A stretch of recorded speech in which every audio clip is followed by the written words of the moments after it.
So guys, Andrew Tate has gone ahead and done an interview with the amazing Candace Owens, which we have linked her channel down below. If you want to join the real world, we have a link in the description. All right, let's just jump right into this. Andrew Tate.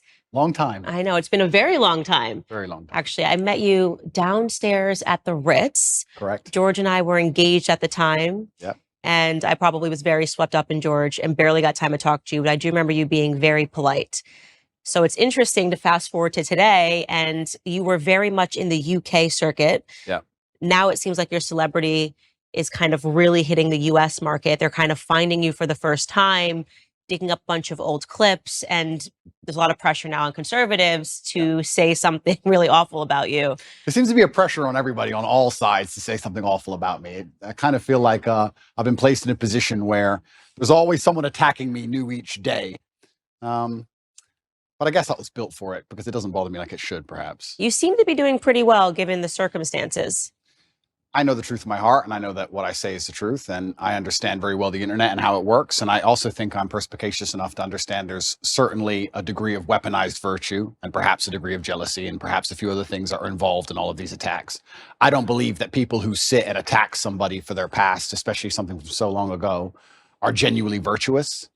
I don't think it's about virtue. I think it's about, well, I can get some clicks this way, or I can get some views that way, or he did the biggest interview ever, or whatever it is. There's certainly some other motivations.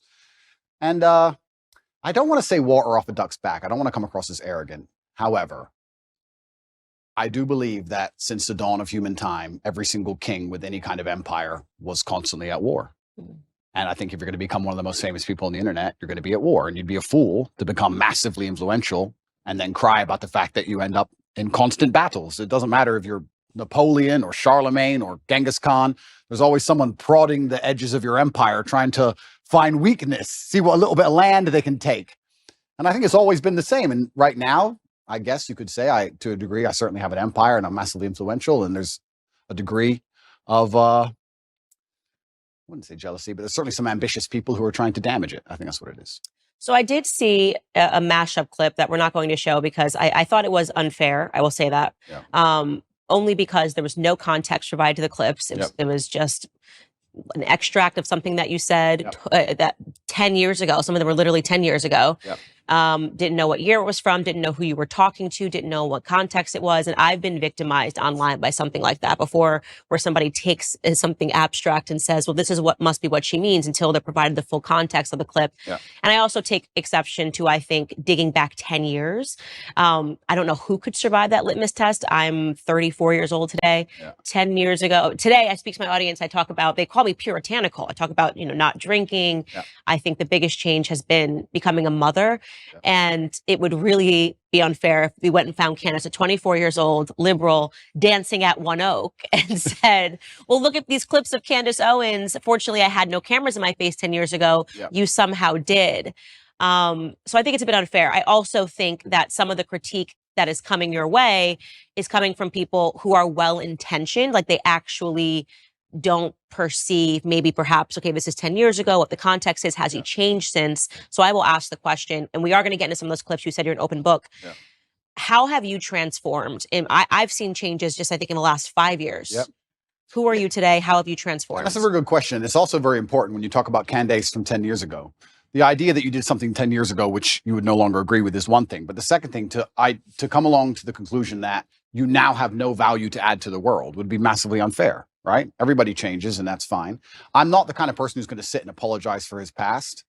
I believe all's well that ends well. I believe we're humans and we grow and we learn. I'd be a fool and I'd be disingenuous to sit here and pretend I was sorry for something I did in the past. And I'm not going to do that. I'm going to be very honest to everyone at home. I've talked at length for a very long time about my history and the fact I used to run a webcam business, and I don't feel guilty for that. I know that's maybe what they want from me. I don't feel sorry for that. I've never hurt anybody. It has nothing to do with my current criminal case.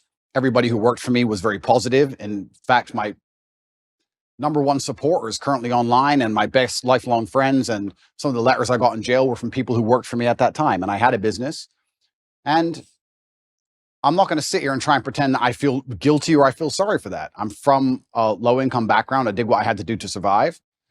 And truthfully, all in all, being very honest, I don't think what I did was really that bad. And I want to say that. And I know people are going to lose their minds for it, but I didn't sell drugs. I didn't kill anybody. I mean, what did I do? I found a gap in the market and I helped some people organize some accounts on an internet website. That's what I did. And they're going to try and criticize me and crucify me for the next 100 years because of it, because of clips that were made 10 years ago. I think it's disingenuous, and I don't think anyone actually really cares about the virtue of it, because nobody who was involved in my life back then is complaining about anything. I think it's just an attack on me. And certainly we learn and we grow and we change, but it's very interesting how hypocritical the idea of looking at somebody's life over such a long period actually is. I mean, we can look at Donald Trump, right, who I'm a fan of. I guess I know you've had your ups and downs with him, but in the conservative sphere, he's pretty well respected. Donald Trump used to own the Miss Universe pageant. Are we going to criticize him? Are we going to crucify him? What about the girls he had in Miss Universe who decided to go on and do Playboy magazine? Is he a bad person now? Why? Now, that's not Christian values, right? People are messy and life is messy and nothing is completely clean.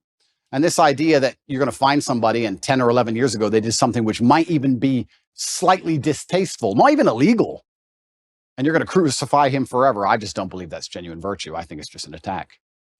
I do think what's happening right now is they are wrongly conflating you having run a webcam business, however long it was ago, to the criminal cases happening in Romania. And this is why I interjected in my voice when people were saying, he's not a conservative, he's not a Christian. I don't understand why Christians are giving him a platform. And I'm very sorry to interrupt. I'm very sorry to interrupt you. But yeah, I will say right now, I would never consider myself a conservative from that standpoint. Right. I'm a rational actor.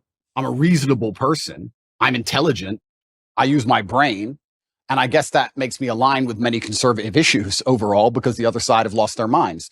I don't wake up and stand there as a conservative figure. I don't consider myself a conservative figure. I've just ended up aligning with them on a lot of core issues because I'm a forward-thinking, rational person.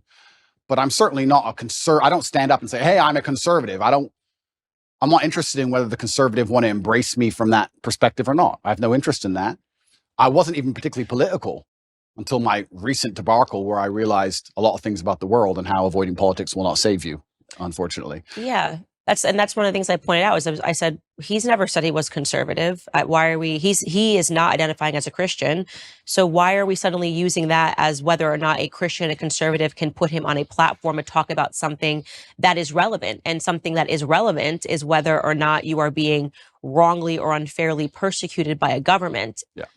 I have spoken on my platform after examining the charges against Harvey Weinstein. He's clearly not a conservative. He's about as far left as it really gets. Yeah.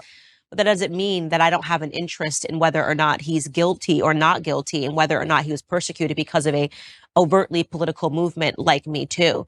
So I do not like that these things are being conflated, but I want to park that aside, because we are going to get into your case, and just stick with what you just said about the webcam business. So you say you don't have any guilt for it. I'm not sorry. I don't operate in that frame. I don't think it's an intelligent way for a man to go through life to say, I'm sorry. At a younger age, I did the best I could possibly do, and I did the best I believed at the time. And you grow from it and you learn. And perhaps there's times in your life where you look back and think, well, maybe I would have done this differently, because hindsight's always 20/20. But every rapper sold drugs. Like, you get to a certain stage in your career where you no longer sell drugs and you don't do it anymore, but that's part of the life journey, and life's messy. And I'm not going to sit here and apologize to any conservative who wants to sit me down and try and give me some moral high ground garbage. I'm not going to listen to it. I had a very rough upbringing, a very tough life, and it could have been so much worse in so many ways. I've done nothing illegal. I've never hurt anybody.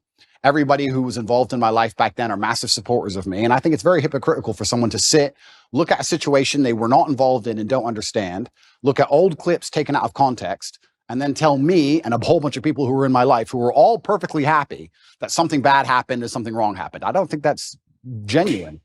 And for that reason, I'm not going to sit and be preached to by these people who are imperfect themselves. Everybody's imperfect. And another thing that's really important, we talk about Christian values. I also think that I find it very interesting and ironic that I'm somehow the problem, and that these Christians feel like they need to come and attack me now in the name of Christian values. I think Christianity has much bigger problems than Andrew Tate in some old clips. I think they have much bigger problems that are happening in their churches on a daily. I think you can go to a Christian church in a lot of America and be very disappointed in what you've seen. I don't think I'm the problem with Christianity. And yeah, it's very interesting. But there was a webcam company, and I've talked about it at length on many different podcasts. I had a business. Many girls on there were perfectly fully clothed and would paint pictures or sing and dance and laugh. I've talked about this at length. I've had nothing to do with it for 10 or 11 years, and nobody was ever hurt. And I am not sorry for it. I don't see why I should be. Okay. So the way that I read you, and you can definitely let me know if I'm wrong, obviously, because you are you, is that people that don't come from a lot, me and you, Yeah. um, obviously have different decisions that lay before us in life than people that come from everything or people that come from a very stable household, two loving parents. And this kind of gets into the dilemma. I remember years ago, Tommy Lahren had said something. She's a political commentator in the US, had said something to the effect of, well, Jay-Z used to sell crack. And he sort of laughed. And he probably did. And he did. And he sort of laughed this off. And I remember looking at that because I looked up to Jay-Z's music so much, and I looked up to him because it made it possible for me to change my circumstances. You're looking at this guy who comes from nothing. He came from the projects. He sold drugs, and then he doesn't have to sell drugs anymore. And he's now talking about ideas and talking about business. So I was able to more closely understand and go, okay, I can actually climb out of these circumstances, even though I wasn't born, with a ton of wealth and a lot of opportunities that some people were. Yeah. And I think it's very difficult for people that don't come from nothing to understand that. And they're so sure that if they were in desperate circumstances that they would still never do anything. But this is their massive mistake. And you're right, but this is their massive mistake. The reason I have such huge affinity with the youth of the world today, especially the masculine youth, is one, because a lot of them are disenfranchised, which is one conversation. But two, also the reason my reach is so global, the reason I have so many fans in Slovenia and Southside Chicago, and I've had kids from Ulaanbaatar come up to me, Mongolia, all around the world, is because I speak to the disenfranchised. And part of that is always going to be, or is going to involve, financially disenfranchised. I'm someone who comes from absolutely nothing and made himself into something. And unfortunately, there's a rocky road sometimes, like you just described with Jay-Z, to get that done. But if I would have been born into a perfect family, like you said, two loving parents, family was rich, white picket fence, and I was saying all the same things, then they wouldn't have the same affinity. So if you look at even a lot of superheroes, you look at Batman, he's a flawed person. And I think the reason I'm seen as a hero and the reason I have the fan base I have is because to a degree, I've always been a flawed person and I'm not a perfect human and I don't want to be. And I think that actually adds a lot of credibility to my character as a whole, that I've become the kind of person who believes he can add value to the world. And just like you said with Jay-Z, he changed. And the biggest thing for me personally, though, truthfully, and I want the whole world to understand this, I've been forensically analyzed by multiple different federal agencies from different countries for the last 17 months, analyzing every aspect of my entire life across the last 10 to 15 years. And what did they find? An old YouTube clip? That's the worst they could find. No sexual perversion, no drugs, no genuine criminal acts. They found something semi-immoral in a YouTube clip. And I would actually challenge anybody who wants to throw stones at me to go through the same level of scrutiny I have been under. And let's see what they find in your life. Because I guarantee anyone who's watching this right now, you sit there, you have a secret in your closet. You have a skeleton that you don't want anyone to know about, and they would have found it. So what's the worst thing that they found about me, considering I've been the most attacked man in the world for 17 months? An out-of-date YouTube clip? An out-of-context YouTube clip? Is that the worst? I think it's crazy that people aren't even sitting there and going, okay, this guy's been absolutely attacked and from every single angle, and this is the worst they could possibly drag up. Right. No, I agree with you.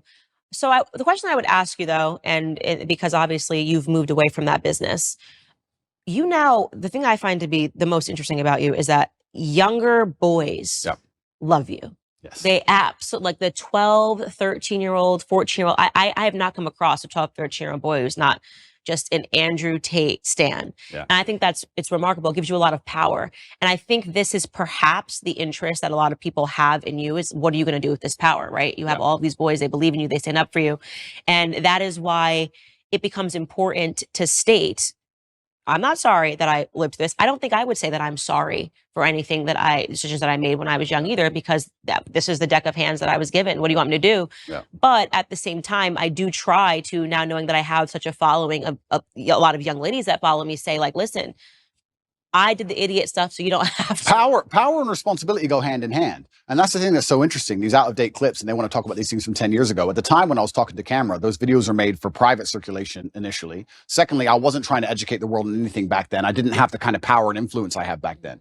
The way you say something to a video which has 50 viewers has to be different than the way you say something to a video that has 50 million viewers. Mm-hmm. Power and responsibility absolutely go together, and I understand that very well, and I understand the power I have. And I do believe I'm now an absolute force for good in the world, and I'm far more careful with how I'll project myself with certain ideas. Absolutely agree, completely. But that's the thing that's even so crazy about all of it. These old videos everyone's so concerned about wouldn't even circulate if my haters weren't constantly trying to use them against me. They'd be disappeared into the history of the internet. I don't know where these things come from. I don't know where they were found. I don't know where they are. It's kind of crazy. A lot of people are making all these constant attacks on me, and I don't watch a lot of it. I'll have to be honest with you, Candace. I don't watch all of it, but a lot of the videos are so outdated. The only reason they even exist now is because my haters are so desperate trying to take me down. They don't have any concern for them being seen because they wouldn't be circulating them otherwise. So yeah, absolutely. Power and responsibility go hand in hand. And I do believe that I now have a huge platform, and with young boys, they're exceptionally interested in my case. I do believe to a degree I'm an anti-hero. I do believe to a degree that the harder I'm attacked, the more credibility is given to me in the eyes of my fans. I think that they see, everyone's out to get this guy. Everyone was out to get Batman. This kind of feels that way. And I do try and lead everyone down a good path and say extremely positive things. And I don't think anybody is finding any clips from the last 5 to 6 years which have anything negative in them. Right. I think you've changed. That's why I say over the last 5 years, I think there's been a seismic shift. And speaking to boys, the younger boys, I think one of the things that they're really suffering from, I get tons of responses rather unexpectedly whenever I talk about the topic of pornography on my show. And it's one of those things that, again, if you found Candace 10 years ago and you asked me about pornography, and by the way, this was actually implanted into my head from a health school, like from health education, where they would say pornography is healthy, people should watch pornography, people should engage in pornography, it's okay if you're in a relationship for you to watch pornography.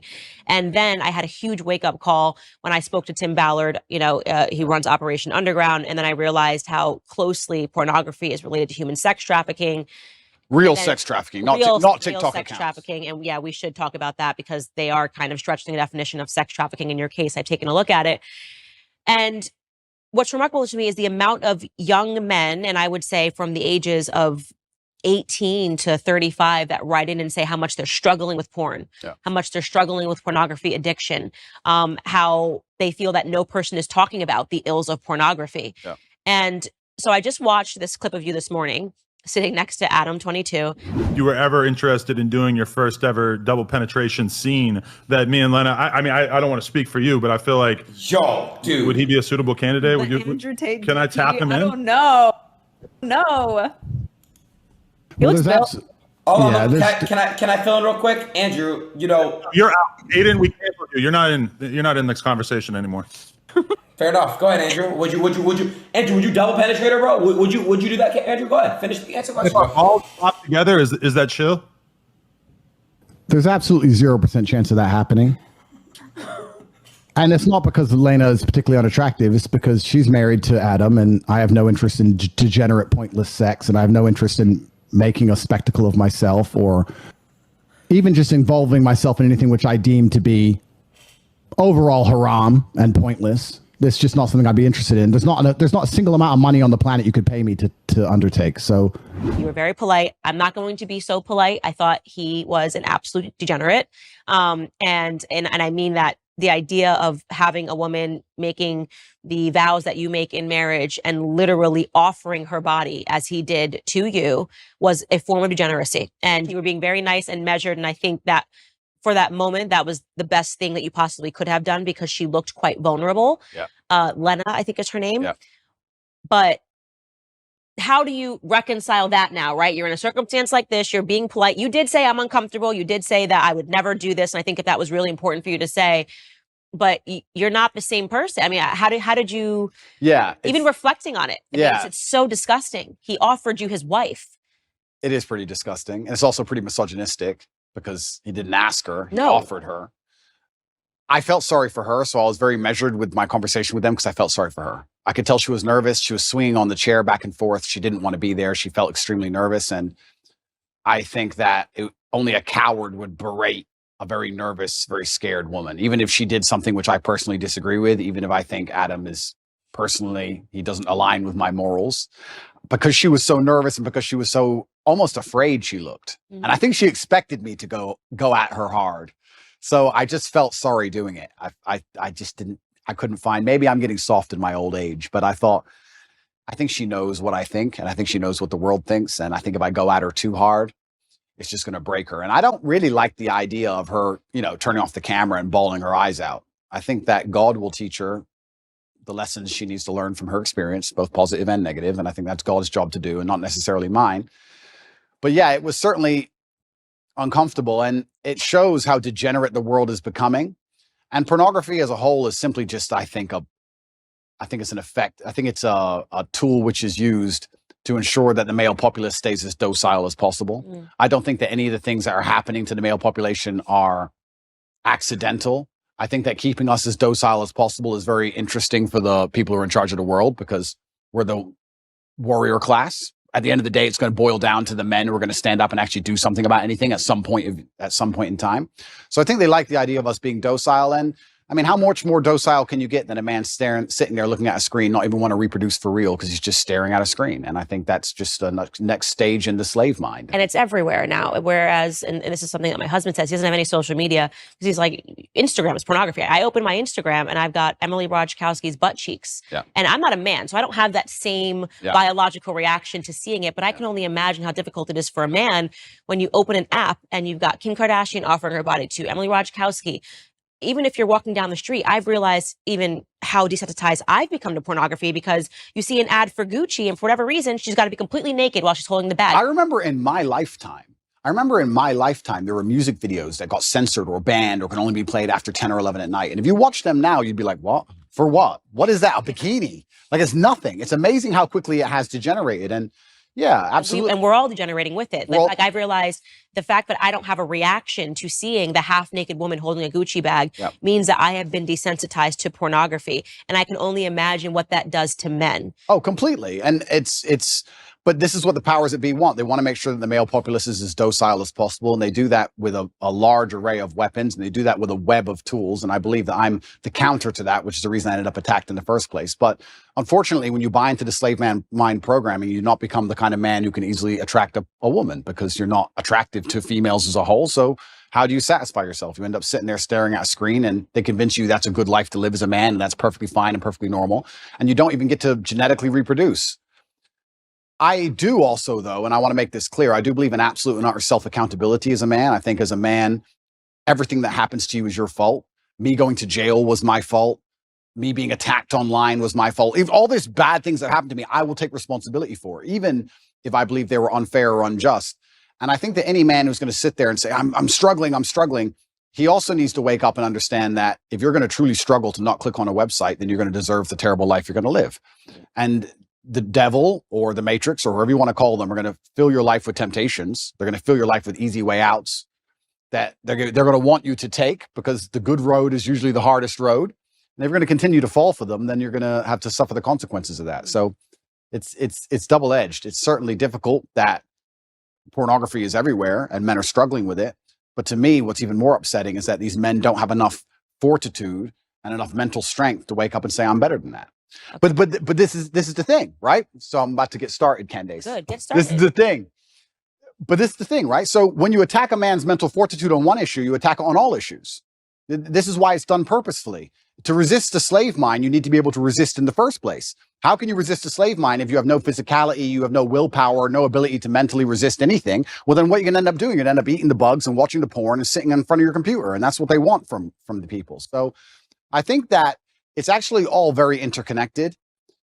People come at me with the porn problem, and I get the same thing. Guys say to me all the time, hey, what are you going to do? What should I do? I struggle with pornography. And I say, that's because you have nothing else in your life in order. If you were in good physical condition and you had the money you were supposed to have and you had the mentality you were supposed to have, you wouldn't need it. So the reason you're so addicted to porn is because everything else in your life is a failure. And yeah, it's certainly a complicated issue. It's a difficult one. And this is why they fear male agency so much, because when men truly wake up and decide to be the best versions of themselves, they're hard to control, because all these control mechanisms fall by the wayside. They don't want the porn anymore. They don't want the antidepressants anymore. They don't want the garbage anymore. And now you have a whole bunch of men who actually want truth and honor and respect, and they want to live for something. And then what are they going to live for?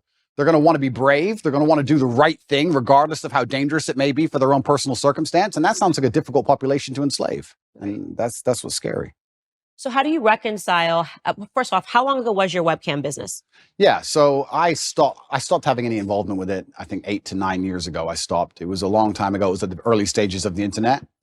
And I'll explain it one more time for people. I've explained it already at length, but I'll explain it from the beginning. I had a company. I was fighting at the time. And on a side note, I actually want to make this clear. We talk about things people have done in the past for money. I beat people up for money. I hurt people for money. I don't often tell people this, and I think it's the first interview I've mentioned it in. There's a person who can never walk the same again because he fought me. I've had 87 professional fights, and I did my best to kill people. You're going to sit here and talk about what I did for money. I literally hurt people for money. And so I'm not a perfect person. I'm not sorry for my kickboxing career or my cage fights. I'm not sorry for any of it. I had bare knuckle fights. I'm not sorry for any of them, right? I was a person who had to pay the bills. I lived the life I lived. I used the tools I had.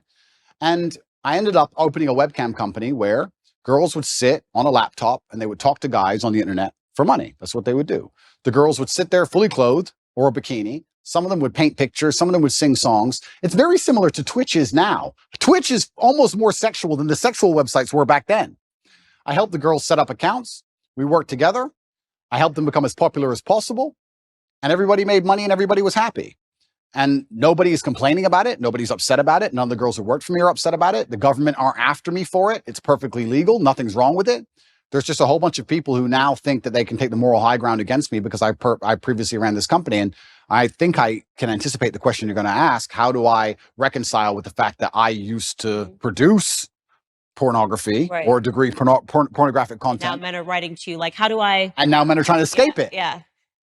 That's a really good question. There's a few different ways I can answer that question. I think the first way I'll answer it is if you own a liquor store and an alcoholic comes in and you refuse to sell him alcohol, does he stop being an alcoholic? No. He just goes and buys from someone else. So that's the cop-out answer. The cop-out is, well, these people who are addicted are always going to be addicted regardless of whether I did it or not. So that's the cop-out answer. But the second answer I can give, which I think is more detailed and probably more nuanced, is one, I intimately understand the relationship between men and these websites. I've had and seen men give away their life savings to girls they've never met. I've watched and I've seen it.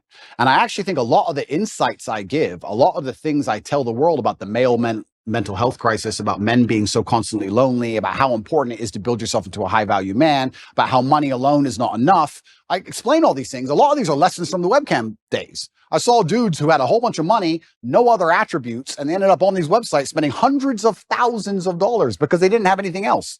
So I think I learned a lot of important life lessons, and I do my best to try and pass them on to people.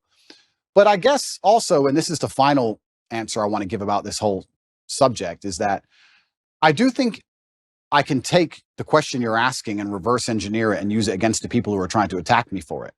My answer to it would be, how do you sit and want to criticize me for being involved in the production of pornography 10 or 11 years ago if you're involved in the consumption of it? Because you're creating a market for it. So anybody who wants to sit and say that I did things wrong, that's fine. You're allowed to throw stones. But if you're in a glass house, if you have ever signed up to an OnlyFans account, if you have Instagram, if you're following these models on Instagram who you don't know, who are showing their tits and ass all day, if you've watched porn, if you fancy or think some beautiful woman on a movie, if you're going to live in lust yourself and you're funding this entire industry, you're downstream, you're at the bottom of it. How can you then take the moral high ground on the person who's producing it? That doesn't make sense to me. So if you've totally abstained from pornography your entire life and you've never looked at it ever, and you've never been involved with it ever, and you're a perfect person and you want to come along and say what I did was wrong, that's fine. But I don't think most people who are complaining can even say that. I don't think they can. And I will once again state this, and I state this as a matter of almost fact. The level of investigation I've gone under, the level of forensic investigation my life has been submitted to, most people don't understand. Most people have never been through what I've been through. They've not had their entire life forensically analyzed, every word they've ever said, everyone they've ever spoken to, every WhatsApp chat, everything, head to toe by federal agencies for the last 10 years. And the most they come up with is that I ran a webcam company, which I've already admitted to. That's it. Take these people who criticize me and see how many porn websites they've been on. Get their laptops, see the they've Googled, see who they've spoken to. Like, it's all massively hypocritical. I do understand that some people would hear that and go, oh, you know, he's a bad person, etc. I don't think I was a bad person. I never hurt anybody. I think I could have done much worse things. I know many people from my circumstances who did many things worse than what I did. And all in all, I'm not going to sit and pretend I'm sorry for something I'm not sorry for. And I just want to make it clear to the world that, like you said, people come from different backgrounds and people grow and people change, etc. But I also look at the world in a different way. I think that we're all constantly doing our best I think I'm doing the best I can right now. When I'm 55, I might watch this interview and think I'm an idiot, right? And I think we're all constantly doing our best. And I did the best I could do at the time. And I don't think it makes sense for me to hate past me for doing his best. I just don't think that's a very constructive mindset. Yeah, I think it's really important for conservatives, people that identify and say, I'm a conservative, to recognize that the people, it's not people that are perfect that are bringing people over to our side. I was not brought over to conservative principles by people preaching at me and telling me how perfect their lives were. It was actually people that were much more broken that led me here. Which is fascinating. I got interested in business because of Jay-Z. Yeah. I criticize him all the time now about things that he does. But you're not. I got interested, Kanye, in Kanye West, him doing a Christian album and things of that nature. You need people that are flawed. You need people that are real. This is the thing. I'm not particularly political. I didn't consider myself particularly political, but it looks like I'm kind of ending up there. And like I said, I'm a realist, which puts me on the conservative side, and I'm not stupid. And I understand very well about the world and propaganda and what they're trying to do to us. So you end up being a conservative by default. But you're a real person if you have flaws. If you want to sit and tell a disadvantaged youth growing up in the south side of Chicago how he's supposed to live his life from your perfectly manicured garden and your white picket fence, you're not going to get through to that person. They don't care what you have to say. It actually becomes a bit of a turnoff. Absolutely. It's like those are things about me that I don't think will ever change, which is why I get your following. I get what people like about you. It's why you say the disenfranchised follow you. And I think it's important for people to understand that. Like, there was no way, and I still have no respect for her at all, but it's why I snapped so hard at the Meghan McCains. I'm like, who the hell are you? What have you done in your life that you think I'm going to take advice? What, you've just been someone's daughter, right? What have you worked for? Absolutely. What have you survived? Tell me something that you lived through in your life that was a struggle. You can't. Yeah. Because your life has been perfect. And so I think it's so foolish to think that I'm going to take a lesson, that I'm more likely to take a lesson from a Meghan McCain, who I don't even think is a conservative. I think she's just a rich girl and got rich in way worse ways than you got rich. What was daddy doing overseas? Yeah. And that's a really amazing point, because we can also look at that, right? Conservatives will sit here and attack me. There are people who are making millions from blowing children to pieces. Yeah. Like, let's get the world in perspective here for a second. But it's cleaners. They didn't get their hands dirty. Of course. Yeah, I totally agree with you. And that's why I am never the first to bark when someone is suddenly assessing someone's entire life. I'm like, look at you are literally built on the backs of dead Iranian children. Absolutely. And I'm standing up here also, and I want to make this very clear. Like, I've not tried to avoid this judicial process. I've not tried to run away from anything. I'm standing here saying, if I've committed a crime, put me in jail. And if I haven't committed a crime, what can you say I've done? You could argue it was slightly immoral, perhaps. But I also, to a degree, maybe I'm a libertarian. I think if 20 people or 30 people get in a room and they all agree to do something and it makes them happy, then they should be allowed to do it. If nobody's hurt, nobody's upset by it, then they should do it. And perhaps that does make you a libertarian. If 30 full-grown men decide to go into a room and be gay, and they want to be gay, then they should be allowed to go be gay. You're 30 men. You're not hurting anybody. It's what you want to do. If you want to wear red T-shirts, wear red T-shirts. If me and my brother had 30 people, we all got together and everyone made money and everyone was happy, who's others to come along and criticize and say people are victims, people are upset, this is wrong, this is bad, etc. So, yeah, you're completely right. It's amazing how people throw stones and how imperfect everybody is, truly. And I think the best thing you can do as a man is obviously learn your lessons from your life and try your best to pass them on. I feel like I'm doing that to the best of my ability. But also, another thing that conservatives is going to blow their minds, is going to really upset them. What they don't understand about, especially the strength of my message, is that to especially the young boys of the world, I'm cool. I'm cool. And I know they think that doesn't matter, but if you want to sit behind a desk and go, the Republican Bill 304, you're a dork. So no one gives a shit, right? You're a nerd. I've got the big cars and pretty women, and I live the lifestyle. If you want to really capture the youth of today, you need to get some kind of affinity with them. They need to at least want to be you to a degree. You need to at least be their hero to a degree. This is where liberalism wins. I don't think a lot of conservatives understand that liberalism's sexy. You do drugs, you run around, you burn stuff. It's cool. You get a party. Because what do conservatives do? Stay home, stay home, stay home. It's boring, right? At least what they don't understand is that conservatives will sit there and go, he's a terrible role model because he has all these pretty girls in this fast car and he's a materialistic. That's the reason I can actually help the world. That's the reason young boys will listen to me. You said it yourself, 14, 15-year-old boys, they'll look at my life and go, okay, I want to listen to this guy. They don't want to listen to me if I sit behind a desk and read Republican Bill 308. I don't read that crap. I don't know. And they don't care. I agree with you. I mean, I think one of the criticisms that I faced was that I care too much about culture on my podcast. I'm like, culture is interesting. Culture is what is changing minds and changing hearts. 100%. So if you don't want to compete with liberals in the cultural space, then what are we doing this for? 100%. Right? What do you think the young kids, do you really think that they're, like you said, following a Senate bill that just hit the desk? Or do you think that how you convey that to them and how you're talking about ideas actually matters and culture matters? And it's something that conservatives gave up many years ago. And they wonder why they lose. And then we call it... Trump was cultural. Trump was cultural. Yeah. Trump was fake news. Yeah. Trump was a hero.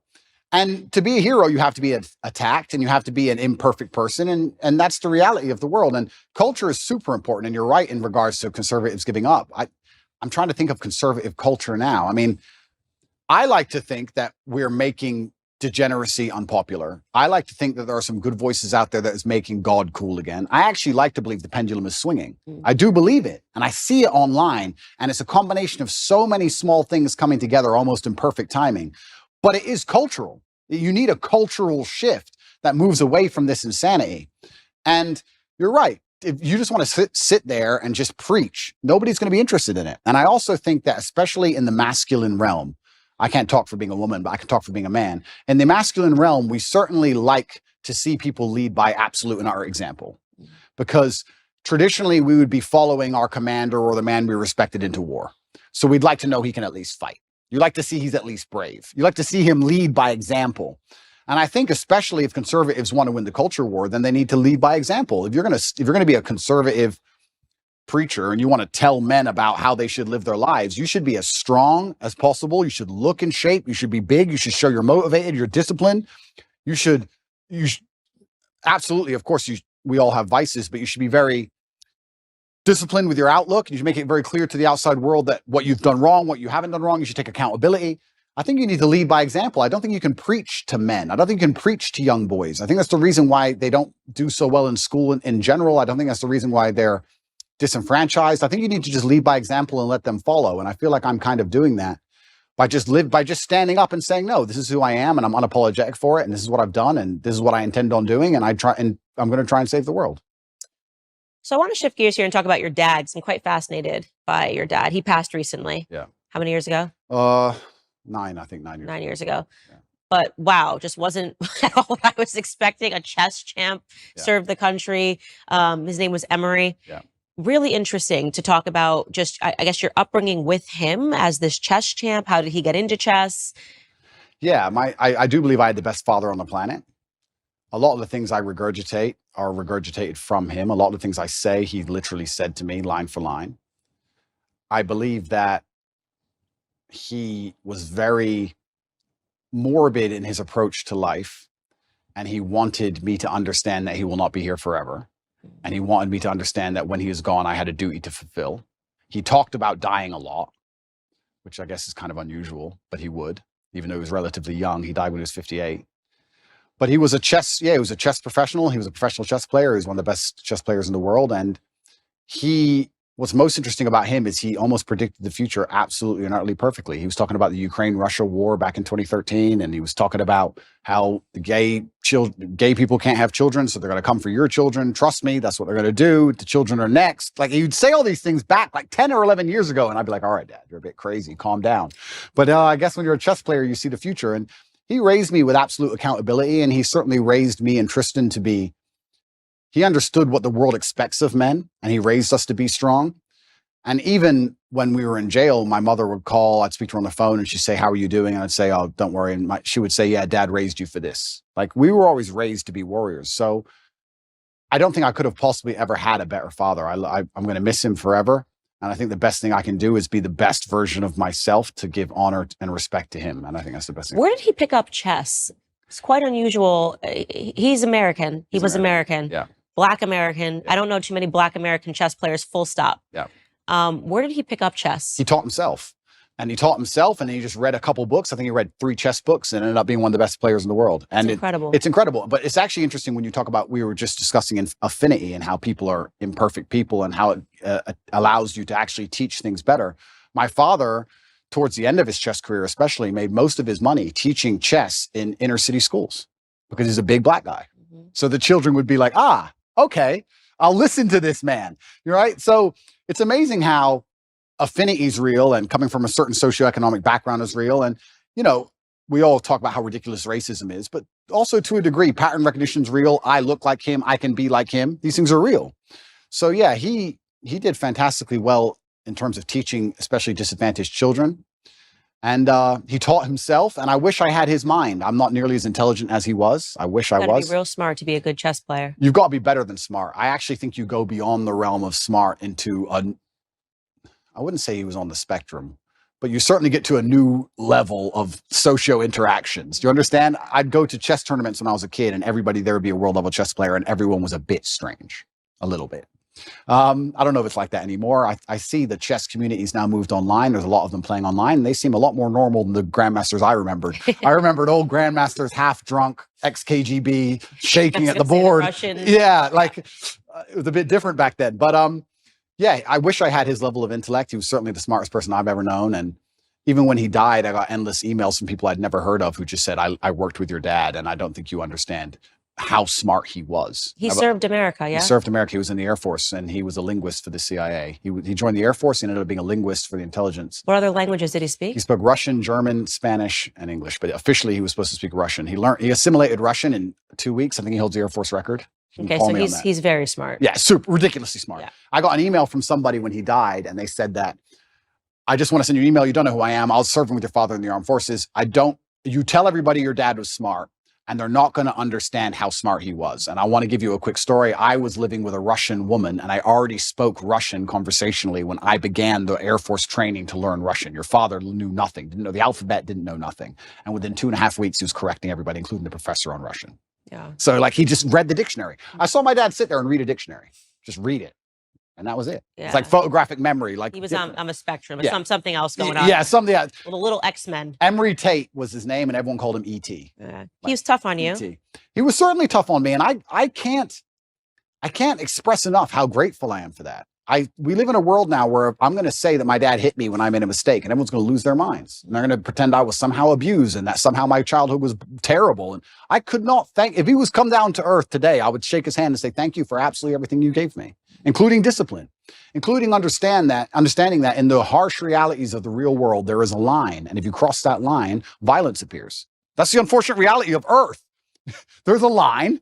And if you cross it, violence will appear, either from a cop or from a guy on the street, or from someone you don't like, or even a friend will turn on you, whatever. There's a line that shouldn't be crossed. And I learned that from a very young age, and I'm very thankful for that. I'm not sitting here saying a kid should be abused. There's a difference between abuse and discipline, of course. Everyone with a brain understands that. But he was extremely tough on me. And if I could change anything about my childhood, I'd only wish he was tougher. Because life's tough. Life's hard. And I think that the best thing you can possibly do as a man is prepare for the endless difficulty that's going to come your way. There's no way out as a man. You're either going to have a very difficult life to become somebody important, or you're going to suffer the difficulty of being invisible. What do you want to do? You want to be invisible and just hide and work in Starbucks and never have a girlfriend who truly loves you and nobody care if you live or die? Or do you want to go out there and be top G and be the most famous man in the world and have government agencies trying to lock you up for no reason, putting you in a dungeon? You have to make a choice. It's going to be difficult either way. So I think if you have a son and you're not preparing him for absolute difficulty, you're doing him a disservice. I think that's what has to happen as a man. And I've said this many times before, but I'm going to say it again. I don't think many people understand exactly how competitive the masculine world is. Men are constantly in competition with each other. We always have been. We used to go to war and fight and kill each other. I guess in some places we still do. Maybe that's calmed down a little bit. But in the masculine world of today, everybody is constantly competing for everything. The car that you want, other people want. The woman you want, other people want. The house you want, other people want. You're competing to have all of it. And how do you do that? You do that through status and money and influence and power. It's war. I don't think many women realize that when two men even meet each other for the first time, it's like an unspoken, maybe tiny bit at the back of the mind. There's a tiny analysis of, could I fight this man? Yes. That's real. It's super real. You go up and say, hello. He's more than a one-punch issue. That's it. Oh, he's one punch. He's one punch.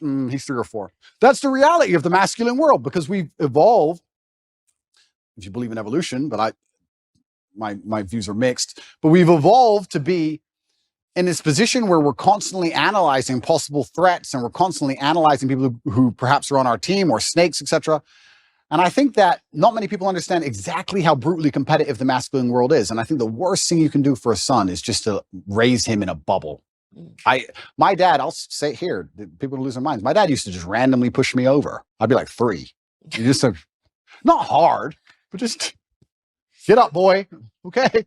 And mom would be like, why are you doing that, son? He's like, you get pushed over. That's life. My mom hated that she did that to me. But yeah, I can give him nothing but praise. I'm really so thankful I had the upbringing I had. Do you think he's proud of you? I'm certain he's proud of me. And it's amazing how much strength I can get from that. It's amazing how much strength you can get from knowing that your ancestors are looking down on you and you're doing your absolute best.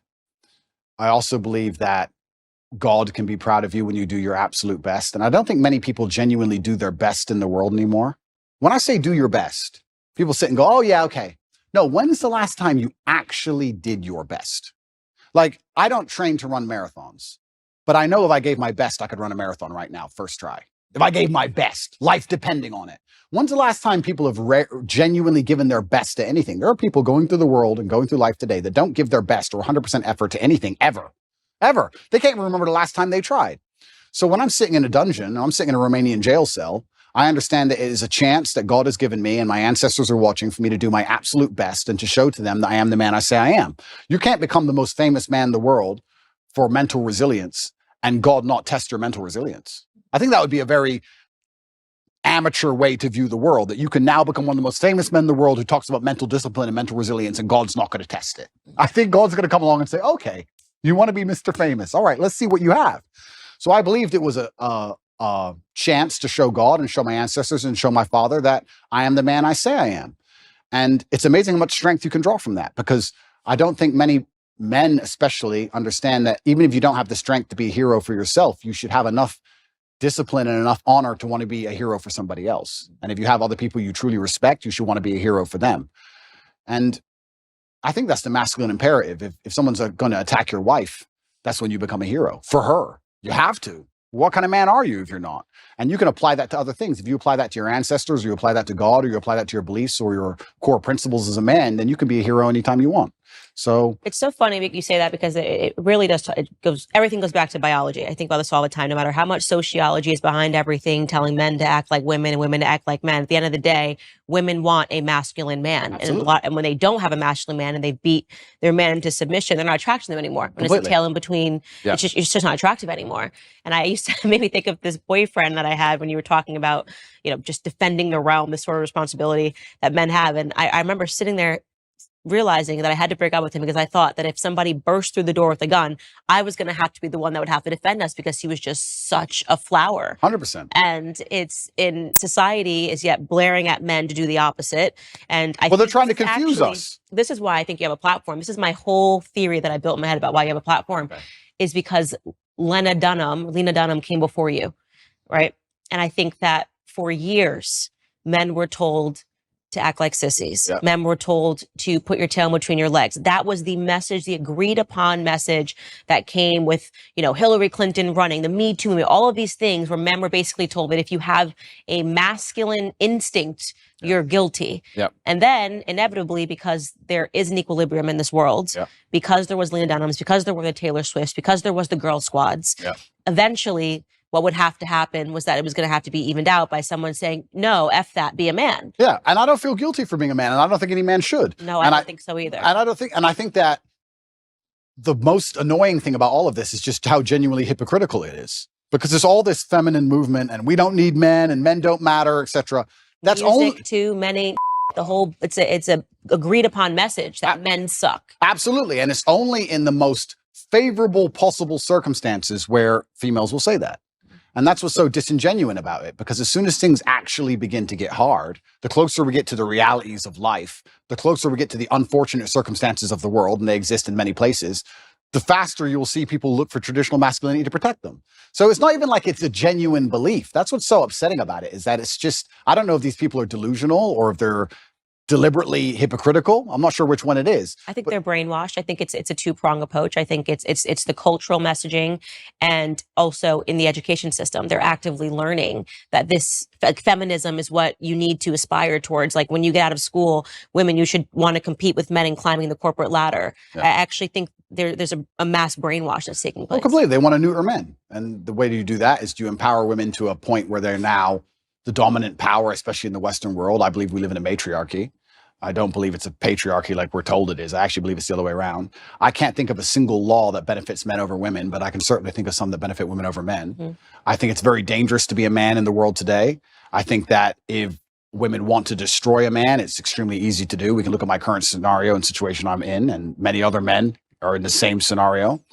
I can't think of many examples of a man falsely accusing a woman of something and her losing her entire life, where I can certainly think of ones the other way around. So yeah, they want to turn men into eunuchs because their intention is to make us all slaves. And I say that and it rolls off my tongue and people just hear it and they don't actually think about what I'm saying.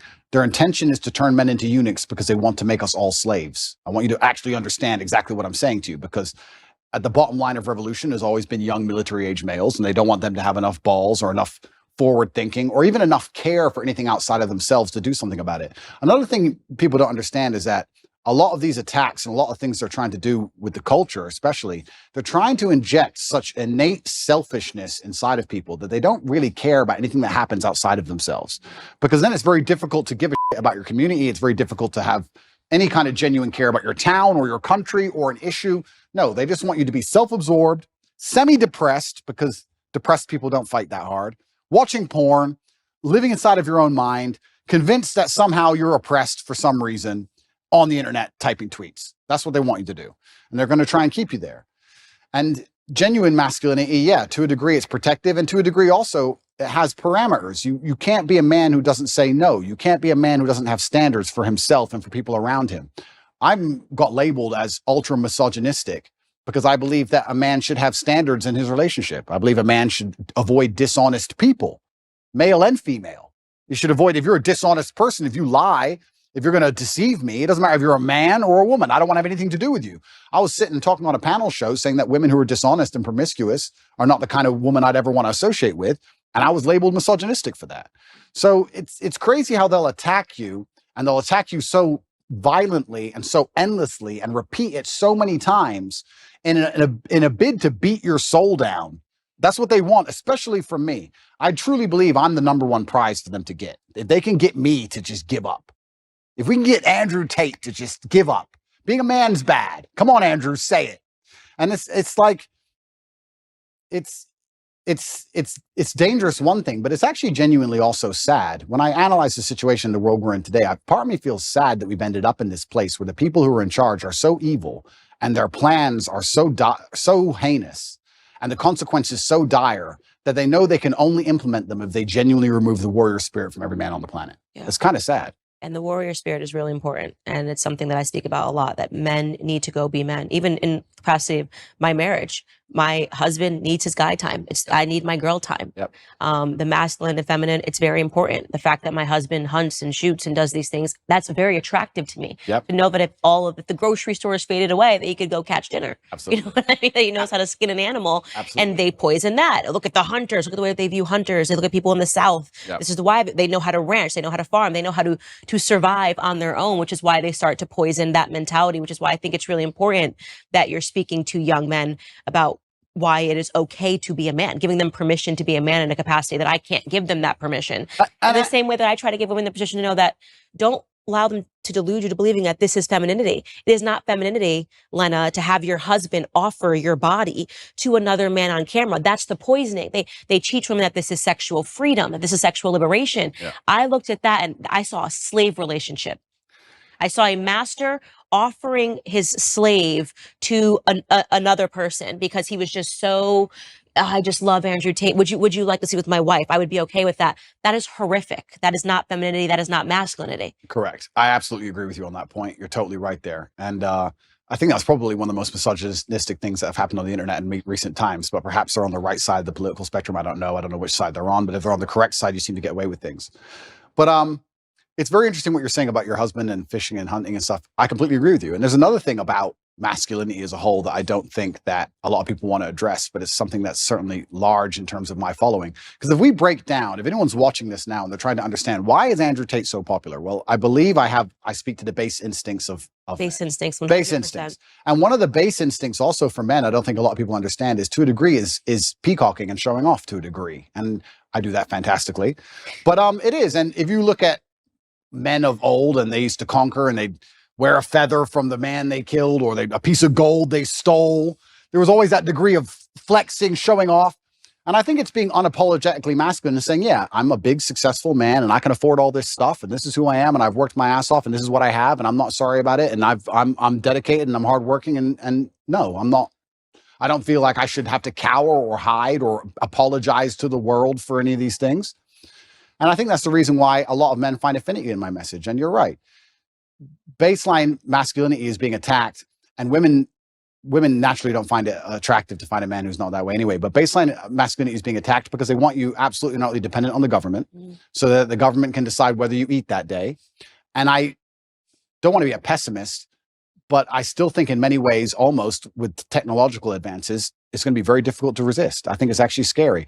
I don't know how the world's going to be in 100 years from now, but I don't know if there's going to be much freedom left. I don't know about you, but when I look at the things they're doing with CBDCs and electric cars and the way the currency is going to change, it's going to be very difficult to resist without literally starving to death. So I don't know what's going to come. So learn to farm. Learn to farm. Hunt, that's learn right. To shoot. Don't let them convince you that's somehow racist and sexist and backwards and veganism. Like, you better learn to do all of those things. Because we need men now more than ever, right? Yeah.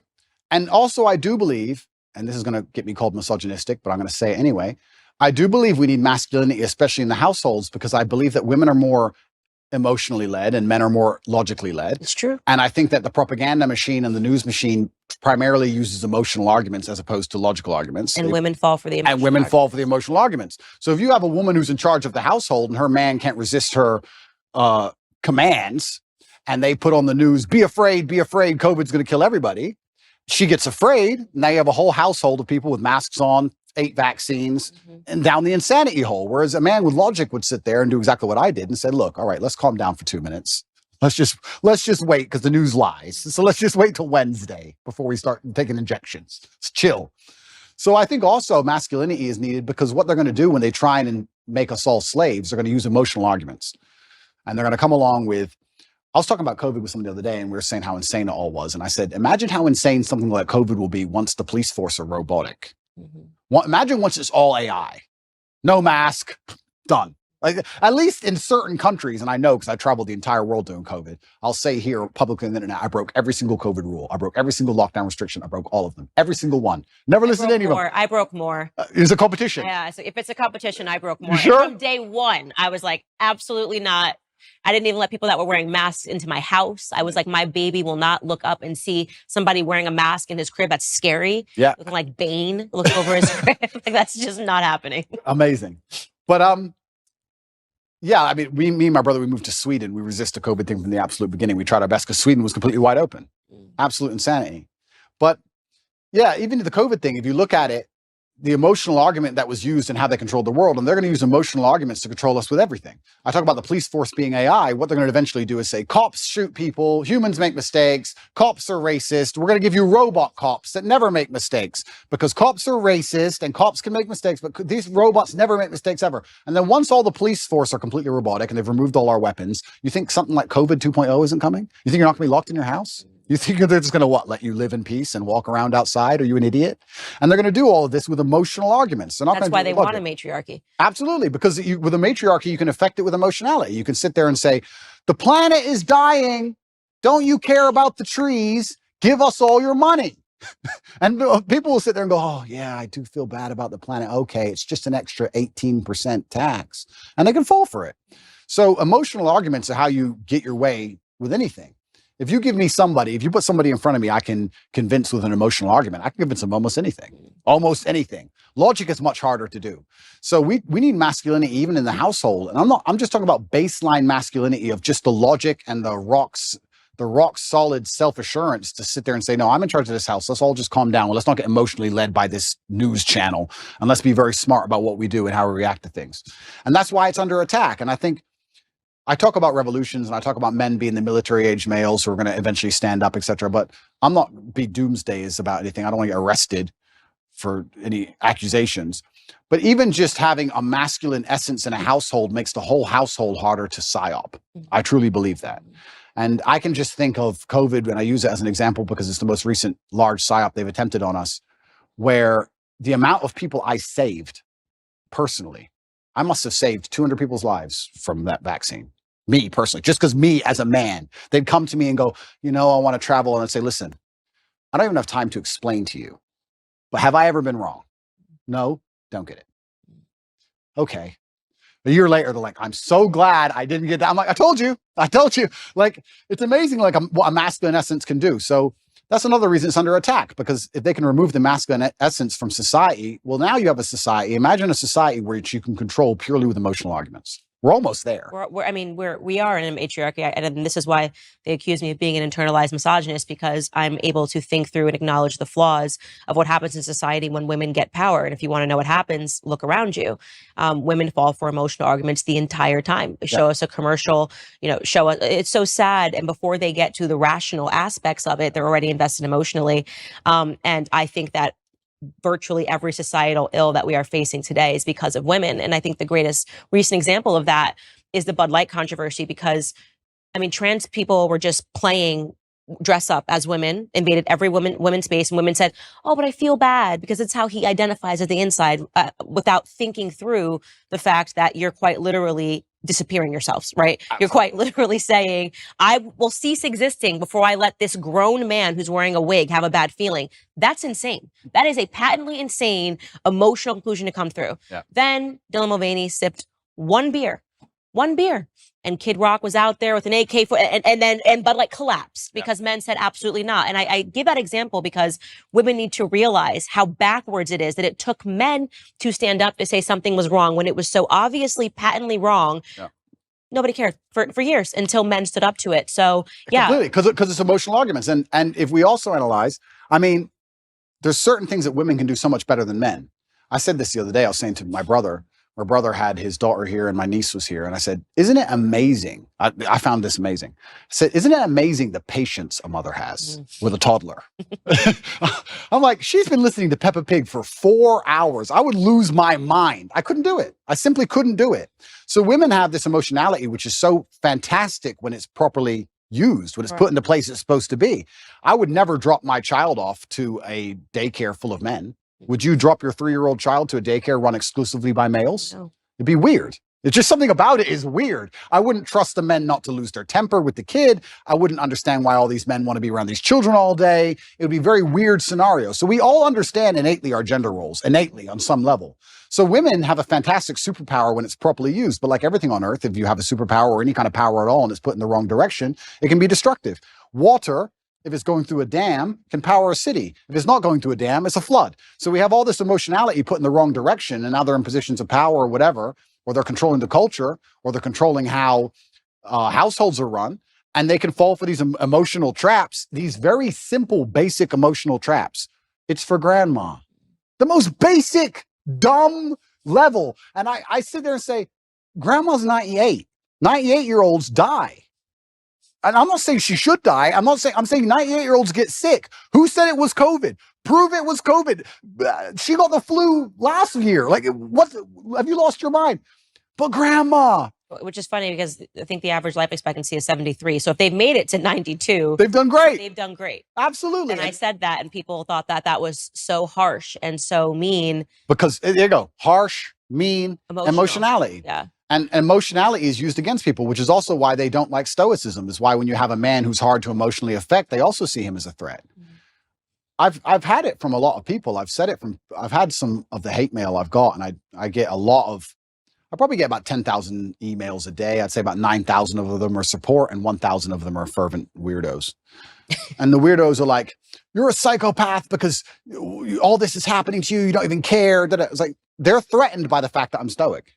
They're threatened by the fact that I won't cry and lose my mind over it. They're like, oh, he has emotional control. He's a threat, because then they can't lie to me. They can't psyop me. And they want you to be emotionally incontinent. And this is another thing they're teaching men. They're teaching men to act out your feelings. Well, why are they doing that? Because that makes you an emotional person and you're easier to control. They don't care that that damages society by extension. Because when you tell men to act out their feelings, that's why you get school shooters. That's why you get rapists. That's why you get murderers. Why does somebody murder someone? Because he's mad. He's acting out his feelings. He's not a very stoic person if he goes, I hate you, bang. Right? So they're teaching all this emotional incontinence in men, trying to pretend they care about society. It's destroying society in real time. They have no interest in actually preserving anything that's important about masculinity. And the only reason they're doing it is because that allows them to use emotional arguments. Now they can sit and say, okay, these men act out how they feel. So let's make them angry and they might riot. And let's make them riot on this street. Let's leave some bricks on this street. You understand what I'm saying? It's all absolutely utterly done on purpose.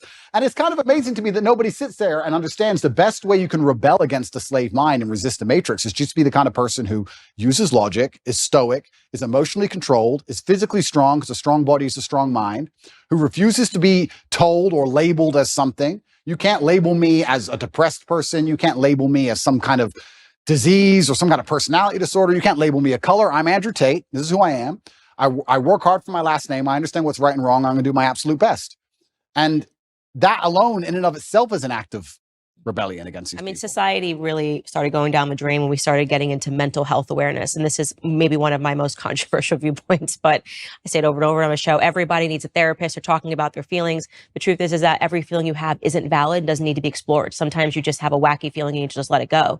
And because my grandfather was such an impact on my life, strongest man that I've ever known, didn't shed a tear at my grandmother's funeral. They were together from the time he was 17 years old until her dying day. I'm certain he collapsed when he got home. Yeah, of course. But this traditional display of masculinity, in my grandfather's perspective, that a man needs to let it die in his chest, before displaying this emotion, had an impact on me. And when I see, like, I guess to give a cultural example, someone like Prince Harry, on TV, with his arms like this, breathing and showing what he learned in therapy, it makes me want to die a little. Completely. It makes me want to die a little when I see men acting like this. Completely. And that's controversial because they're supposed to say, oh my God, he's so brave. It's so stunning. Like, he's showing this side of him. Everything about Prince Harry, to me, is what a man should not be. Right? Absolutely.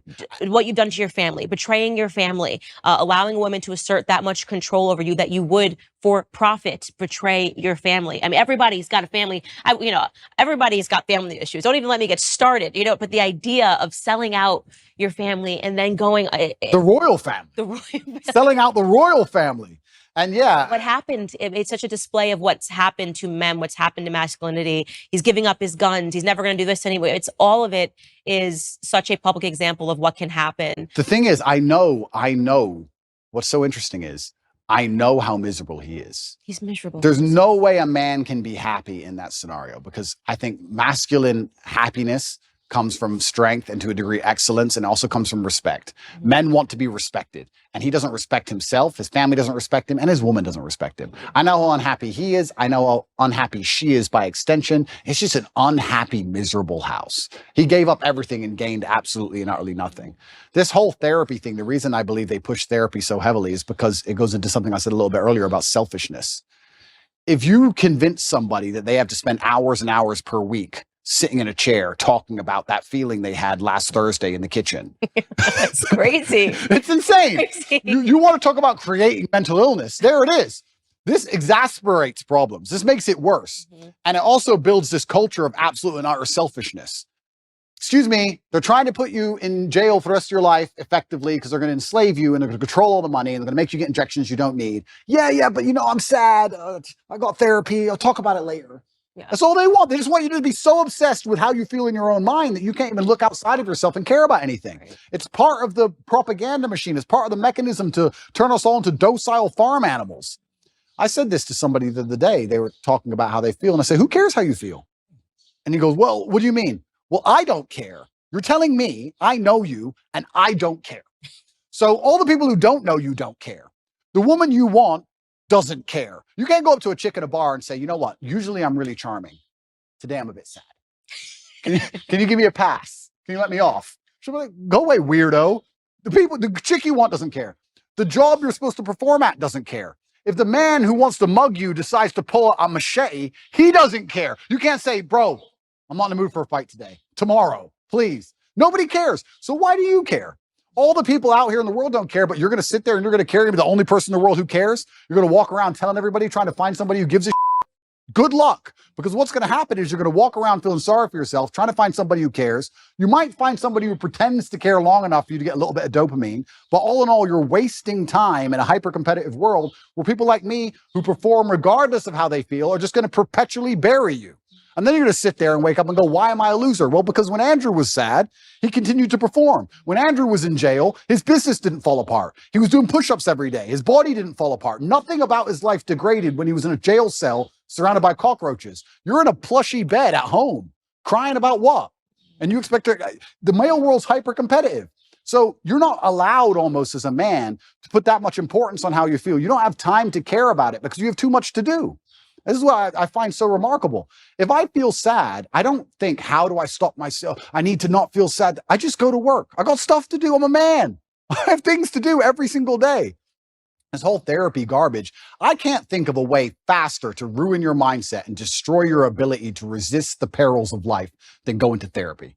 And the overdiagnoses of everything. It's like, you have this, you have that. And then people take that as an excuse to not ever have to get better. Oh, absolutely. You know, now I can be permanent because I realize that I've got this. I went to the doctor and the doctor says that I have this. And so that's the reason why I don't respond. I've got ADHD. I think now it's like 1 in 2 people has ADHD. And that's why I'm not able to focus and do my homework or complete a task or keep going to the gym every single day. I hate it. It's the self-fulfilling prophecy. It's a self-fulfilling prophecy.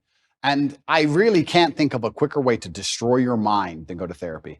Part of me, if I had time to waste, Candace, which I don't, because I've been on house arrest long enough, and once I'm out of here, I'm going to enjoy myself. But if I had time to waste, I would love to go to start therapy. I would love to, like, imagine me, Andrew Tate. I'm going to go to a therapist, and she's not going to know who I am, and I'm going to sit there, I'm going to do therapy, and I'm going to do a video. I might actually do this. It's actually a great idea. I might do a video after each therapy about what bullshit it was. And just sitting there talking about, okay, when you were 8, yeah, what happened when you were 8? Because in your childhood, not everything's because of my childhood. Not everything works that way. Like, it's so asinine. I've actually had conversations with therapists, I think twice in my life. I did a TV show in England, and I had to speak to a therapist. And then I think it was another TV show, 2 TV shows, I had to speak to these therapists. And I sat there and said, I don't believe in your science, because in math, 1 + 1 is 2. And we understand that. Whereas with what you teach, you can have a guy who doesn't drink alcohol because his dad was an alcoholic, and a guy who is an alcoholic because his dad was an alcoholic. So how can you have the same scenario and 2 completely different outcomes? She goes, oh yeah, but there's general rules we can follow. I said, then let's end the conversation. I'm not a general person. I'm exceptional. So can we just stop wasting everybody's time here? Because all your general rules don't apply to me. I'm smarter than you. What have you achieved? Goodbye. I'm a world champion. See ya. Like, it's garbage. And I really do believe, I think there is this mass drive to instill the idea of absolute selfishness in people. I think they're trying to, when I really analyze the ideal citizen they want, the ideal citizen is, yes, docile, and yes, he's unique, but he's also ultimately selfish, because then you don't care about community. And I think therapy is a fantastic way to make you selfish. Because that's all you talk about is, what do you talk about? Garbage. Yeah, why you have the right to act this way, even if you're acting terrible. Why did I do? Well, you know, when I was 9, get a life. Yeah, that's really Prince Harry's book, honestly. Is it? Yeah, I could only get past the first 2 chapters. I was like, it should have just been called Privileged. You know what I mean? And this is the thing. These aren't even struggles. And here's the thing. I think Margaret Thatcher said the best upbringing you can have is good parents and no money. Because you look at Prince Harry you can't talk about anything better for a perfect upbringing. Royal family, come on. It's not his fault, right? Royal family, fine. But he was supposed to have gone to the army. He went to Afghanistan, and supposedly he fought, but obviously he didn't. He's the prince. Played Xbox. Of course, he just sat in the back. But if you don't give a man struggle, look what he becomes. Tell me the kind of man, if I were to say to you, imagine a man who's never struggled in his life. Physically, mentally, everything's gone perfect for him. He's born in the royal family, everything's been perfect for him his whole life. Is that the kind of man anybody respects? Is that the kind of man anyone wants to be? And struggle is subjective, right? So Prince Harry dealing with his current problems of his wife nagging, to him, that's full mental breakdown, right? My problems are obviously much larger, but struggle is subjective. To us, they're almost on the same level. But if you were to compare them side by side, they're absolutely nothing. So as a man, you have to build resilience, and you build resilience through going through something and building a tolerance to it. And this guy's had such a privileged life that he's ended up a miserable, depressed, unhappy person. So this is what's actually very interesting. When men come to me or young boys come to me and talk about something bad that happened to them, I said, good. Absolutely, you're not really good. You should be glad that thing happened to you because that's the reason you're going to be the man who can resist the perils of life in the future. If bad things don't happen to you, you're going to end up like Prince Harry. You don't want to end up like that dude, do you? No one does. Yeah, exactly. So your life's going to be so easy. You're going to get to the end result and your wife's just going to wreck you. So you need to have all these bad things happen to you so you build the mental resilience. And that's another thing about masculinity and males as a whole. We're trying to take that all away from them in almost every regard. And it's kind of like, there used to be like rites of passage where a boy would become a man. That's all gone. There used to be this masculine, very healthy peer pressure to be big and strong, and that's all gone. There used to be, I mean, I don't want to use the wrong words. I don't want to get attacked for it, but men used to not pick on each other, not bully each other, but hey, you can't do push-ups, you're weak. We push each other in that way, shame each other to excellence almost. We still do it to this day in this house. Tristan's bigger than me. He's 10 kilo bigger than me, 6'4". I'm 6'3". I'm smaller. He'll bench 160, 170 kilo. I can only bench like 150 kilo. He'll call me a for 3 hours. Like, that's just how we are. So I have to get up and try again. That's how men are. Women are too. And that's what I'm really against. Sorry to cut you off, but I'm super against this parenting structure where you don't want anybody's feelings to get hurt. I'm one of 3 sisters. We're a year and a half apart. We tried to kill each other. You know what I mean? All I would do is call my sister. No one has called her ugly or more. You know what I mean? I'm like, you're ugly, you're this, you're fat, da, da, da. That's actually good. Yep. You know, it makes you tougher. And when you see these only children who've never gone through anything, their parents told them they were perfect and wonderful. Yep. And I'm thinking, I wouldn't trade my childhood me and my sisters trying to kill each other, you know, every single day. Life's difficult. Over a t-shirt. Yeah, you know? and it doesn't matter how much money you have. Life is always going to be difficult. It doesn't matter how much you try and shelter your children, how rich you are, what family they're born into. Life is going to be difficult. And if there is no struggle in their life, they're going to find struggle, or something that shouldn't be a struggle will become a struggle for them because their life has been so sheltered. And life is hard. So if you can't avoid the difficulty, you may as well get very good at it. You may as well get good at difficulty. And it's amazing when you look at someone like Prince Harry. He's just a man who has not become very good at difficulty, and he's just completely collapsed in the face of a woman who's complaining at him. And yeah, even worse than all that, the dishonor of selling out. We were talking about how I feel a duty to my bloodline and my last name, and I have to do my father proud. He's from the British royal family. And he had no honor. He couldn't even sit and say, look, listen. He couldn't even shut up for them. Yeah, literally. He had to sell out in a book. Like, God does not smile favorably on people who make these kind of decisions. And I think that's why he's going to be unhappy for a very long time. And he's going to realize that it was never worth it. And what did he do it for? Money? You're from the royal family, my friend. You really need money that bad? Like, it's truly shameful. And I think deceit and treachery are the most heinous and most disliked personal qualities, or something you can actually witness somebody do. I think everybody hates them. And it's because anybody can fall victim to them. Anybody can fall victim to deceit or treachery because you trust that person. Everybody trusts someone, right? So if that person turns on you, you're always in trouble. So I think he thinks that he has the populace on his side. But I don't think he understands that when you out yourself as a snake, everybody intrinsically dislikes you. Even if they enjoyed watching the show. Oh, completely. They've stepped away and went, okay, because I gave the example on my show. You know, you have the Kardashian family, but the one thing about them is they're thicker than thieves. So America does like a reality show, right? Like a reality show, but the reason why they have gained popularity is because actually they always back each other up. They still remained a family unit. 100%. And when you betray that, when you betray family, I think left and right, you just kind of go, okay, maybe that was a little too much. It was fun to watch. It was fun to watch, but we don't really trust you. I don't want to be your friend. Yeah, I don't want to be your friend. I don't want to be your friend. Yeah, completely. I mean, you're going to sell your own brother out? What am I to you, right? If you do that to your own brother, what am I to you? Absolutely crazy. And then he wonders why. And I also think what he probably doesn't understand, and if he's watching this, you never know, he might. Hello, Harry. If he's watching this, I don't think he even understands that even his woman views him that way. Even Megan views you that way. Even Megan looks at you and goes, I complained at you over William, and you were supposed to tell me to be quiet, and you didn't. So now I think you're a bitch. Now what? And you wonder why she's never happy. So now he's in big trouble. I don't know what he's going to do with his life, but he's in big trouble. But it's interesting where I don't see how.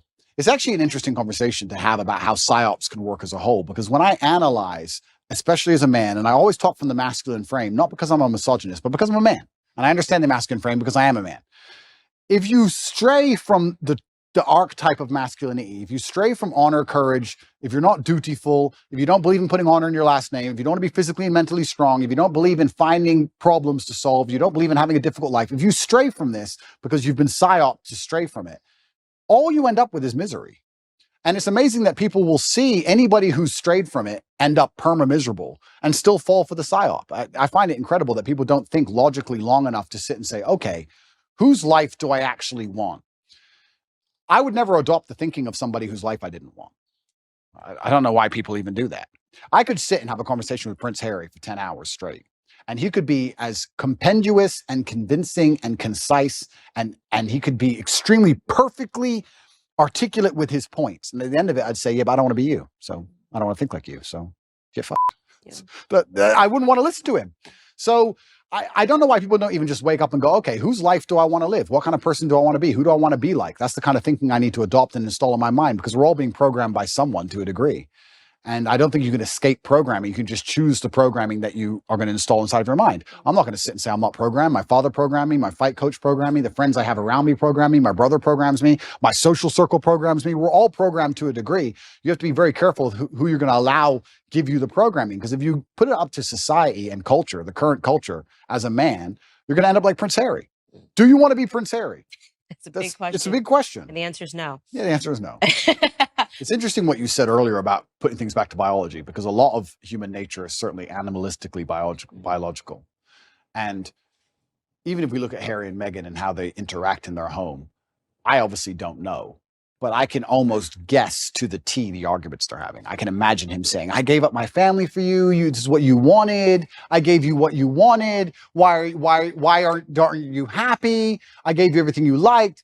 And he's trying to use a logical or an emotional, well, he's trying to use an emotional argument, but it ain't going to work because she doesn't respect him. But he's trying to use a logical argument with her, trying to understand why she treats him so badly after he completely and utterly complied. But humans are biological, and she, as a woman, wanted him to be a man. She wanted him to have some degree of parameter and barrier. And if you don't put up any parameter or barrier as a man, what a woman's going to do is she's going to push you and push you and push you and push you. She's going to see how far she can push you. That's the reality of it. We can talk about any relationship, whether it's Harry and Meghan or any other relationship. If you're a full-grown man and you don't set parameters or set barriers, the woman's going to push you and push you and push you until she eventually finds one. And we can look at that in a romantic relationship, but also people in general. If you're going to give to a taker, they're going to take and take and take and take until you eventually say no. That's how humans work. So she was waiting for him on a biological level to stand up and be a man and say, listen, you've joined the royal family. You're right. You had to bow to the Queen of England. Correct. Because it's the royal family. Get over it. That's all he had to do. He could have saved himself all this mess. He could have saved himself all the running away and looking like a fool and upcoming divorce and all this garbage if he would just put his foot down. He never did. And she was trying to inspire in him the warrior. I think a woman sometimes tests a man to say, okay, how much will he put up with? Because they want to see, are you a man or not? What if a man's giving you shit? What will you do? They want to see if you're about it. And she was just testing him, and he failed every time. And that's why he's tried to perma please her. And now he's in a situation where he's asking her why she's unhappy when he's given her everything she wants. And she's unhappy because you gave her everything she wants because you're a punk. Women don't want neutered men. They don't. Absolutely. Even if they personally neuter them themselves, it's not what they want in the end. So I'll ask the question, what do you think men want in women? That's a really good question. And I can answer that one easily. I think that the masculine realm that we operate in is based on respect. I think that men are constantly looking for a way to be respected. I think the world is hyper competitive and we're constantly always looking for status amongst our peers. This is why you will see a man give up his basically entire life to do something which will only gain him respect, even in a very small sphere. There are CEOs who go to work every day and don't even see their family and give up their entire life and work 12-hour days just to feel like the man in that office. Feeling important in that one office, in that one skyscraper, is worth him giving up his life because he feels like he matters. And if he gets more respect in that office than he does at home or anywhere else, that's where he's going to want to be. Men function on that. So if I had to build the ideal woman who could get any man on earth, what she would have to do is understand that I need to give my man as much status and as much respect as possible. I, by extension of him, being next to him, need to make him look respected. And a lot of this is the easy things we know. No one's going to respect a man who's with an ultra promiscuous woman. No one's going to respect a man who's with a woman who is back talking him or horrible to him in public. No one's going to respect a man who's with a woman who clearly isn't interested in him sexually, whatever. That's all the obvious part. But the hidden actual message behind all of it is that men are constantly looking for status and respect, and a woman who makes her man feel respected, not only from her, but from his peers, is the kind of woman a man's never going to want to lose. Right. So if I had a woman and I came home with all 5 of my friends and she came in the house and said, came in the room, who's hungry? Anyone want any food? It's not about food. I'm the G now. I'm the big boss. My woman wants to feed all of us. Of the guys there, most of their chicks would never do that. That's respect. That's status for me. That elevates my status. So I think as a woman, if you're watching this and you want to keep a man happy, you need to wake up and say, how can I improve the status of my man to his peers? How can I make him look more important to the world? And as long as you take that basic mental frame, you can extrapolate that out to anything. Your man's not going to feel high status and important if you've had a whole bunch of sexual partners, because you're promiscuous. So obviously that's no. He's not going to feel high status and important if you belittle him in front of his friends or you argue with him in front of his friends. He's not going to feel high status and important if you disagree with him on small, minor issues about if he votes one way, just vote the same way. Like these voting's not a small thing, but these things make the man look in charge. It increases his status, and that's what he's most interested in a woman. So that's what men are looking for. That's the secret for the women who are out at home. They're going, men are hard to please. No, men are actually very simple to please. Make him feel important and make him look important. That's it. So both of us come from families. My parents are divorced. Your parents were divorced. Yep. I think your parents maybe lasted a little longer than my parents. Not totally positive. What was your mother like? I don't think I've learned anything about her. Yeah. So I had a fantastic mom. She did what a mother was supposed to do. I guess I was raised in a I call it hyper traditional. The modern world will call it misogynistic household. My father was in charge. It was his household. My mother was in charge of feeding us and clothing us and sending us to school, and she did a fantastic job. I think that as a boy, as a man, I always wanted to emulate my father. My father was the superhero. So my father instilled a lot of the mindset that I have, but my mother did a lot of the basic things that kept me alive, if that makes sense. She was a fantastic mom, and she's still alive today, and I love her very much. One of the first things I did when I got rich was retire her completely. So she is one of the people I take care of, and I'll take care of her for the rest of her life. And she did the absolute best she could. And that's the reason we moved to England. They decided to get divorced, and England has a better social care system. We had no money. So we got moved to England. And I grew up in Luton, which is the worst town in England, in an area called Marsh Farm, which is the worst area of the worst town. So it's like as bad as you can get, like the worst place you can possibly go. I think my school had a 4% pass rate or something ridiculously low. So I grew up in a really bad area. But my mother, yeah, she was fantastic, and she did the absolute best she could. And she always loved my father to the end. But I think my father, in many ways, there's certainly been a lot of circumstances where he sacrificed his marriage to raise us in a very particular way. Because my mother and father would argue most over the raising of me and Tristan, because my dad was so hard on us. But he said, look, you boys are my legacy. You're more important than arguing with your mother. So I think that's actually why they broke up, because he was so hard on us. But I thank him for it. So yeah, but I don't want to disrespect my mother by saying there isn't much more to say, besides the fact she was a very nice, very loving, very attentive mother. That's what she did. But my dad was always my superhero. And Right. I don't know what else to say. My dad was my superhero. Oh, I see it now. My son's only 2, and he's now toddler terrorist, wakes up every day, wants to go to war. I don't want to go to war. I just want to love him. Yeah. And so he is obsessed with my husband. I mean, forget it. The second my husband walks through the door, it's like I don't even exist, right? Yep. Forget the fact that I held him for 10 months. I don't exist. But unless he's sick. Yeah. Oh, yeah. Oh, then it's like totally mommy.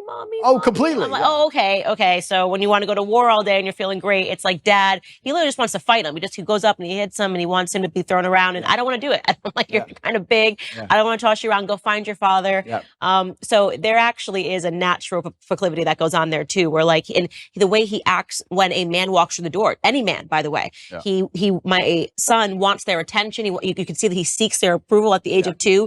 He'll cry in front of the girls, well, it's me, it's my assistant. If it's girls he's putting on, then when the guys are there, he instantly stops the crying and stops the tears. So it's so interesting to watch that and examine that in just a 2-year-old. So well, that's biological, right? This is how we charge at the gunfire. This is how men charge at the gunfire, because we want the respect of our peers. We will literally commit suicide for the respect of our peers. Like it's something that's deep inside of us, or it used to be, it should be.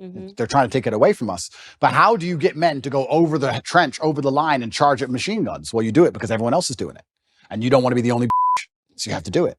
And you have to die. Like that doesn't make sense. Think about it logically. It doesn't make any sense logically, but it's something biological inside of all of us, because we have this innate feeling of duty and honor, and that's where the courage comes from.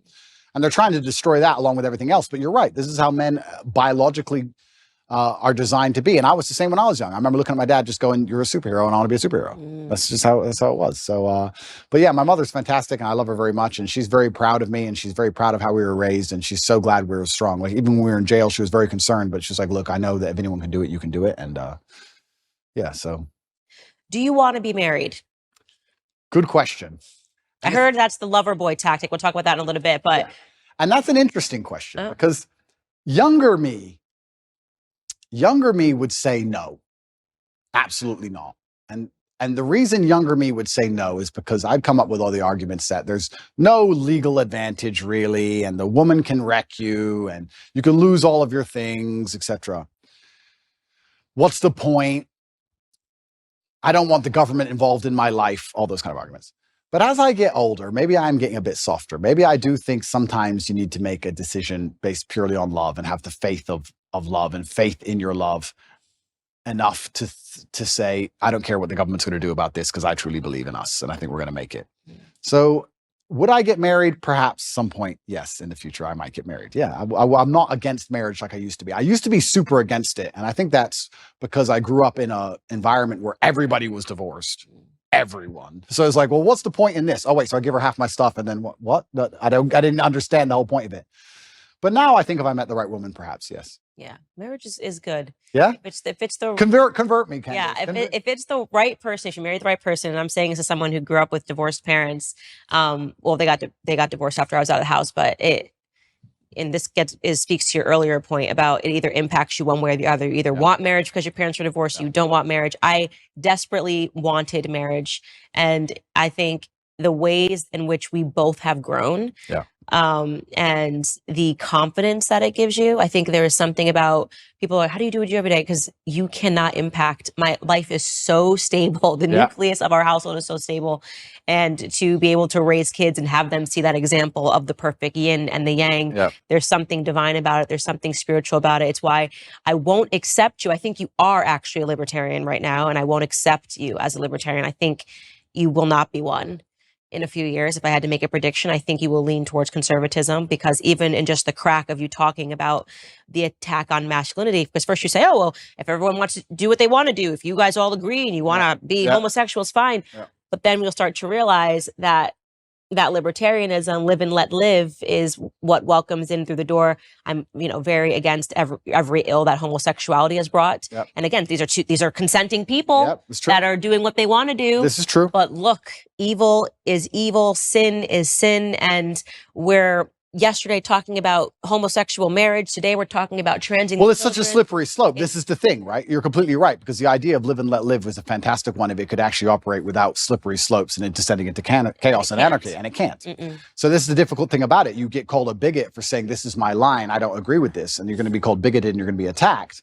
But truthfully, it's just understanding that, like you're saying, it's a slippery slope.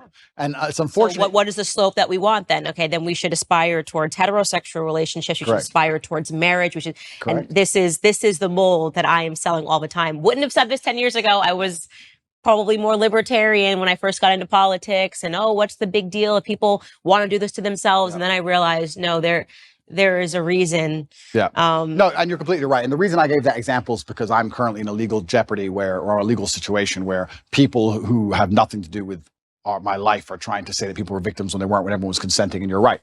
I agree with you there. I also think with the whole LGBT argument, it's interesting because I will be honest and say I do think there is a difference between G and T. I think they are different things. Of course. I think they're massively different things. However, you're right. It's a shame. It's such a slippery slope where you can't just say to people live and let live, because it's going to be hijacked and Trojan horsed, and they're going to Trojan horse it, and they're going to inject something in it that destroys the lives of every single person on the planet. And they're going to try and do it. So you have to draw a hard line. You have to be a bigot. You have to never give an inch, because if you give an inch, they take 10 miles. That's more than 10 miles. Look where we're at. I mean, you're talking about eunuchs. They're quite literally turning people into eunuchs. They're going in to the hospital and coming out eunuchs. It's a crazy, because if your genitalia doesn't affect your gender, why do you have to change it to affirm your gender? It doesn't make any sense. Right? There's no such thing as a woman. What are you transitioning to? None of it makes any sense. But these are real evils that we're fighting today. And I think it's because we haven't put those firm lines in the sand and said, no, actually, there is such a thing as right and wrong. Well, this is the thing I love about, and this is where religion comes in, right? Because I used to be an atheist. And then exactly what you just said about there's something divine about marriage, and exactly like you said, there's such a thing as sin. Everything you're talking about is religious. You're completely correct. You eventually, if you're going to wake up and be the kind of person who has hard parameters and said, this is right, this is wrong, it's very difficult to do that without then turning and understanding that has to come from God. Who else is going to decide what is right and what is wrong? And people say, oh, they're all man-made religions. Well, then why does it go against so many of the wills of man? Some of the sins that man want to go and do, the religions are against. If we made a religion wouldn't be against our own sins, would it? Right. So it's interesting that this is almost proof for God in so many ways, when you're going to wake up and realize that there is genuine evil in the world and there's genuine good in the world, and there are two sides and two camps. And I do believe that the good is on the side of truth, and I do believe that comes from God. And there's many different ways to God. I think there is one God and there's different religions, and I don't want to argue the differences between the religions, because I think we have a lot more in common than we have, especially in the fight against evil, than we have as differences. But yeah, it's super interesting. And you're right. Firm lines are absolutely not really required. And if we don't have them, it's why society ends up in the position it's in, with so many subjective lines and your truth, my truth, the truth. And you're completely correct. It's not very often I sit with somebody who I feel like says something and I feel corrected, but you're right. Live and let live is hijacked. Yeah. It's hijacked. And it's unfortunate that me as a person now, especially, and maybe this is more of a personal thing. Maybe this is more of a personality trait, where I'm in the position I'm in. I'm saying what I believe is the truth, and I'm out here trying to help people. And I'm saying about the difficulties I went through in my life so others don't have to go through them, just as you said. But if somebody doesn't want to listen to me, I'm like, okay, you don't want to listen to me. I don't care. You do what you want. But that live and let live mind frame can be hijacked, because when I'm saying to people, okay, don't do what I want, or don't do what I believe to be good, don't do what God believes to be good, do what you want, I don't care. And then they get in a large enough group and they end up attacking morality. It redefines, normalcy. It redefines morality. And, I recently was sitting down having a conversation with a friend of mine, Brandon, and when I first got into politics, I wasn't so staunchly against homosexual marriage. I didn't speak out on certain things, abortion. And then I saw it firsthand. I just examined just the differences in my relationships with heterosexual couples and homosexual couples. And homosexual couples, I'm talking about two men. You don't realize that God designed a man to be with a woman because it prevents men from giving entirely into the worst components of who men are. Just having sex all the time. Yeah, right? You can't do that. If you're with a woman, okay, maybe it's menstruation, maybe it's pregnancy, maybe it's afterbirth, but there are these natural barriers that make it so that your relationship has to be about something else other than just sex. Yep. When I'm with my homosexual friends, they talk about sex. I don't think they realize that heterosexual couples don't just sit down for lunch and be like, we banged 20 times last night because we could. They think that that's normal. Sure. So then you talk about how that bleeds into pornography, that bleeds into wanting to talk about sexuality in the classroom, how that might bleed in to suddenly wanting to speak to children about sex and go, oh, this is all normal. It's actually not normal, but because it's normal in a homosexual relationship, you think that it's actually normal. Totally right. And so I have suddenly realized, and this is why I become so staunchly conservative, how it all bleeds into everything. And there is such a thing as objective rightness, and there is such a thing as objective wrongness. Completely correct. And I agree with absolutely everything you just said. So my question would be then, what do we do? Do we force everybody to be Christians, or force everybody to be religious, or how do we do it? Well, I think the first thing is having the courage to talk about it. And nobody even talks about these topics anymore because they just go, oh, they've won. So we need to let this go. And more you're seeing culturally, people are afraid of being canceled. I mean, what I just said to you is grounds for a cancellation. How dare you question this? How dare you? I even believe now, after seeing the ways in which society has made children believe that they're all trans. I went to university. I went to high school. I didn't graduate with a single trans person. Now you want me to believe 1 in 4 children suffers from identity issues? Yeah. No, that's socialization. Completely. You place that on them. So is it such a far stretch to imagine that the same happened in when homosexuality came to America, and then we popularized it and we put Ellen on TV and we gave Melissa Etheridge a platform, and suddenly pride parades were happening everywhere. Whereas you don't see this here. You don't see this here in Romania where we're sitting, because we haven't. This is the power of culture. This is the power of pop culture. When you make something, you have to go the other way. Completely. You need to normalize it. You need to say, actually, this is abnormal. Absolutely. And this is what normal is. And it's not both. So yeah, I've become very conservative in all of these perspectives. And you're completely correct. You nailed it. When I said, do we force everyone to be Christian? You nailed it by changing to the exact thing I was going to say. It's about culture. It's a cultural issue. And it's completely and utterly correct. And I think that's actually one of the reasons why. I mean, I don't state this with arrogance. I don't want people to understand. I'm not trying to be arrogant. I'm trying to make people understand the situation I'm in. I was the most Googled man on the planet at one point. So I had a massive impact on the culture, and it was dragging in the complete opposite direction that the culture wants to move in. I'm dragging men in the complete opposite direction that the Satanists and the people who want to turn us all into slaves want us to go in. So I think that anybody who sits at home and realizes that my legal troubles appearing basically directly after that is a coincidence, then you're awfully naive. So it's unfortunate also that the way the world works, at a certain level of influence and power, the justice system almost breaks down. We see that even in America and most other countries. It all just becomes a big game and a big show, and it's about power plays and a whole bunch of conversations behind the scenes. It's not about justice anymore. So it's very concerning, because you are right. We are in a culture war. And it's culture which is absolutely not really defining the direction in which we move. And this is one of the reasons why I reverted to Islam, because I feel like the Islamic culture is the strongest. You feel the culture. I was You wondering feel because it. you were Christian, and I definitely do not know enough about the Islamic faith to sit here and debate you on it. I'm never a person that will debate somebody on something that I'm not an expertise on. Yeah. But I will say that I'm sad that you're not a Christian anymore, because I can sense, perhaps it's because you felt that Christians weren't doing a good job defending their beliefs. Yeah, I think that God should be feared. I believe that God should be feared. I fear God. It's one of the only things I fear. And I believe that also you see God to a degree, or you see religion how you see yourself. And I see myself as a person of strong principles and strong morals. And I like to think of myself as the kind of person nobody really wants to cross, not because I'm a psycho, but because I'm a man of capability and I'm smart and I'm strong and nobody wants to make an enemy of me. So I feel like I find an affinity to a belief system which has very similar outlooks. And there's a whole bunch of other things I can say from the Quran and Islamic texts, etc. But to keep it very vague and very broad for people who are not Islamic, I felt God when I was in an Islamic country. If I went to an Islamic country, That's the problem. I The felt West- God. West is You don't Christian. feel any God. I How think is it a so. Christian country if Satanists are mocking Jesus on the streets? I understand what you're saying, and I was trying to gather in my head what pulled him away from Christianity, and I said it's probably the example. If you're thinking that America is a Christian country, and you're thinking that the United Kingdom is a Christian country, They're not. then They're you're not. going, Christianity is getting it wrong. Yeah. And the truth is that America is no longer a Christian country. We're being run by people that are satanic. Hollywood is satanic, and Right. Hollywood is running America. Correct. So you're not wrong. But I think that right now America is facing a spiritual battle. And for the first time in a very long time, Christians are starting to stand up and speak about our principles. I hope so. And And we could have used you as a star. I know, but Christian. I have seen in California, I've seen Christians and Muslims get side by side when they were complaining about the LGBT I did teachings see in that schools, which is recently. fantastic. And I know what you're saying, and that is true, but it's almost like when I go to an Islamic country, I feel God around. You see it. You see it in the way the people are dressed. You see it in the fact that everyone's in a family. You see it in the fact that there's a mosque on every corner. It's in the air. And it's almost like when I'm in Dubai and I'm talking to my friends, my Islamic friends, and I explain to them the things you have to protect your child from in an American school. They literally think I'm lying. They're like, no, surely.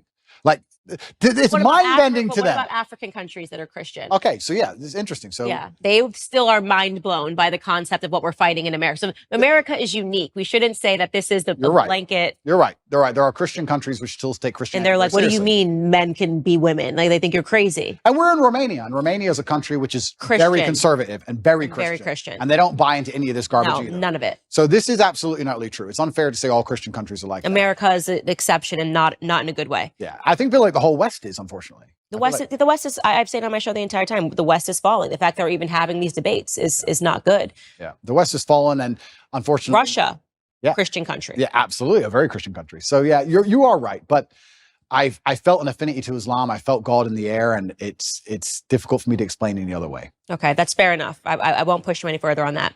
All right, let's get to your case that's happening today. So, and why conservatives are screaming about it in America, and why they feel that Tucker didn't push you enough on this case. Push me. Okay, so first and foremost, one thing I want to clarify for people that are watching this is that there seems to be this understanding that you are being prosecuted, or you're being indicted rather, for human sex trafficking charges. I've read the indictment, and I do want to make it clear the words human sex trafficking occur on the indictment, but then it makes it very clear that what they're referring to is they've kind of extended the term. It's not what we think about in America when you think of a bunch of children being put into a truck and taken over the border against their will. They're basically saying that if you trick a woman into coming into a country by using the lover boy method, then they consider that to be human sex trafficking. So the definition has definitely expanded over time. Well, it's also ridiculously misogynistic to believe that women can't make their own decisions on anything. So the whole thing about it is misogynistic. But yeah, you're correct. That's a very important distinction. Essentially what they're saying is we have a show in America called 90 Day Fiancé. That is the lover boy method, is women that go over to the U.S. They're clearly coming for citizenship, but these women kind of get duped and they sponsor these people. This would be the same vein of what they're trying to describe. I've read it myself, of what human sex trafficking can be, which is it's an a woman fell for you, fell in love, moved over here overseas, but it's only because you were very convincing. That is the definition given in the indictment of what they're referring to. Correct. So I'll give a very quick rundown on the case. Everything from these old videos, old clips, my webcam company, things that happened 10 years ago have absolutely nothing to do with the criminal case. Absolutely zero. Anything you see from before 2021 has nothing to do with the case. The case against me is that from 2021, my brother and I, when we were already worth hundreds of millions of dollars and already successful and famous, created an organized criminal group. And our intention was to convince women to move to Romania to make TikTok videos so we could steal the TikTok money. And TikTok, and they mention OnlyFans. Correct. On the indictment page. And they say that you did this using the lover boy method. And it almost reads, what's interesting to me and why I was compelled by this case is just that because they tremendously changed it. When they were investigating you, we were told that there was a woman who went to the UN who escaped your grip, and that, she said, I've been held captive. And then after they investigated, they came up with what it sounded like regurgitated Andrew Tate videos. The lover boy method, which is in one of your videos where you're talking about women. So it seems like during that time where they held you in the cell, perhaps the initial case that they fed to the media fell apart. Yeah, I believe what happened, and I have to be very careful what I say, but what I believe happened is in April of last year, Tristan and I had some visitors here from America who were only in the country for 5 days, made some very strange demands financially. When they were rejected, they called the American embassy and said they had been kidnapped.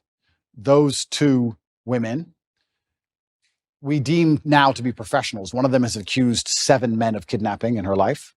And she's also lawyered up instantly from a left-wing NGO because she's currently being sued by us for false charges. And she seemed to be very well supported and funded. So I don't know if she was sent as an agent. We're not entirely sure. So this is a very interesting beginning to all of this in April. The Romanian authorities arrested us for precisely 2 hours and threw it out and knew it was all garbage from the beginning. The case remained open. Nobody understood why the case remained open. My lawyer made repeated requests to close the case. They wouldn't close the case, and it remained open and absolutely and utterly dormant. When I was canceled, when I was deleted across all social media and canceled and lost my bank accounts, my Uber account, my Stripe account, my Gmail, absolutely everything, literally within the same week, the case was picked back up, which was very strange. I was followed. They tried to find evidence of any kind of crime at all. They couldn't find any crimes whatsoever. They then raided my house for a second time with the intent of getting my electronics, which they got. They went through all of my electronics and they could find nothing of actual criminal intent. What they did find is my brother and I and our personal assistant, because at the time, if anyone who knows on the internet or has been around for a while will remember, my face was all over TikTok. You could not get rid of my face on TikTok. Me and my brother were explaining our strategy for how we got so big on TikTok to some friends of ours. They then said that we were forcing them to do the TikToks for our money, for our brand. They made this huge reach and said it's human trafficking because we're forcing women to make TikTok videos. Yeah, so that's the part that registered to me as strange. It started as we were told it was kidnapping, which is it's very serious, that somebody fled to the U.S. embassy. This is the woman that you're talking about that you say you're alleging has also accused 7 other men. Alleging, it's literally now on Twitter. You can see the complaint we have filed against her. 7 men she is accused of kidnapping. She's done it with 7 different boyfriends who didn't buy her what she wanted. One of them killed himself. Okay, wow.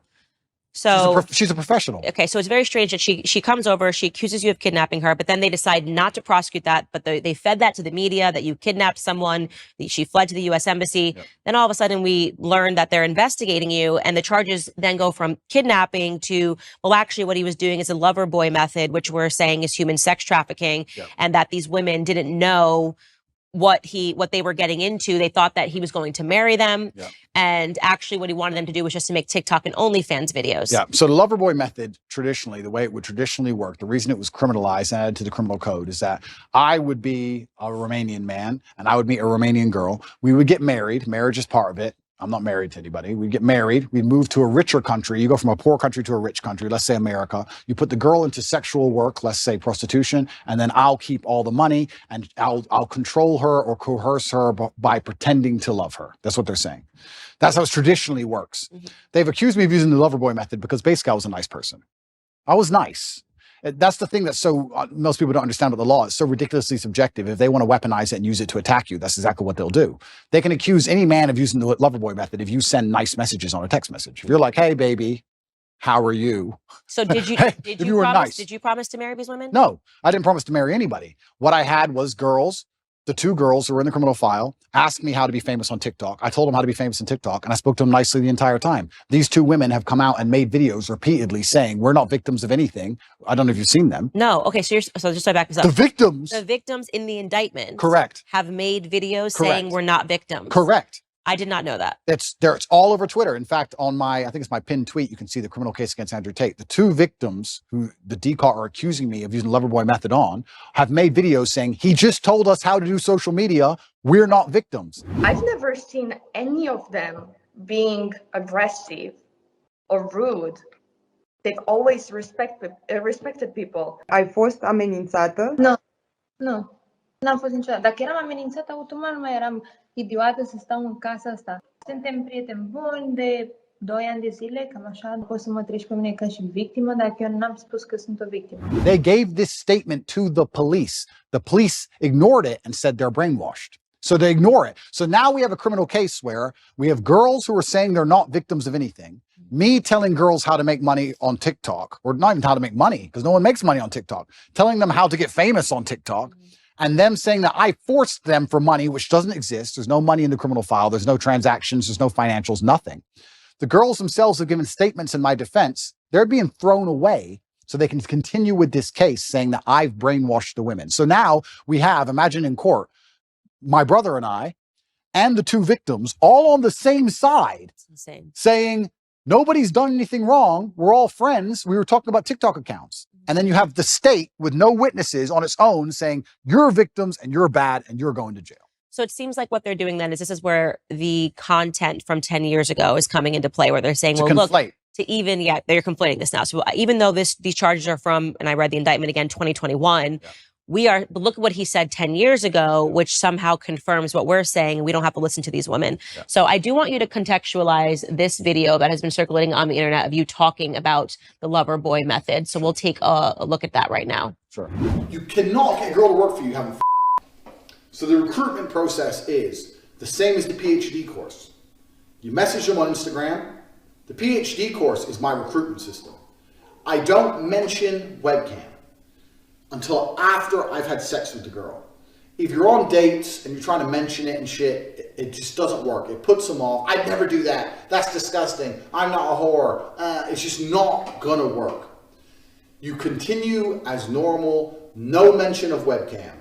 You f the girl. After you f the girl, you do the PhD test. If she passes the PhD test and she wants to be with you, then you start mentioning things like, yeah, but you know, you're always busy. You're always at work. You can come work for me. Okay, so first question, when was this video taken? Yeah, so this video is from 10 years ago, and this is me explaining how having a webcam company, it's actually a larger video as a whole. I'm explaining how having a webcam company can affect your relationships and how it affects your dating life. It also explains the fact that one of the girls I was dating at the time was working on webcam at the time. And it's explaining my general, overall, explains my life and how things are affected owning a pornography company, because obviously a lot of women will be put off by that.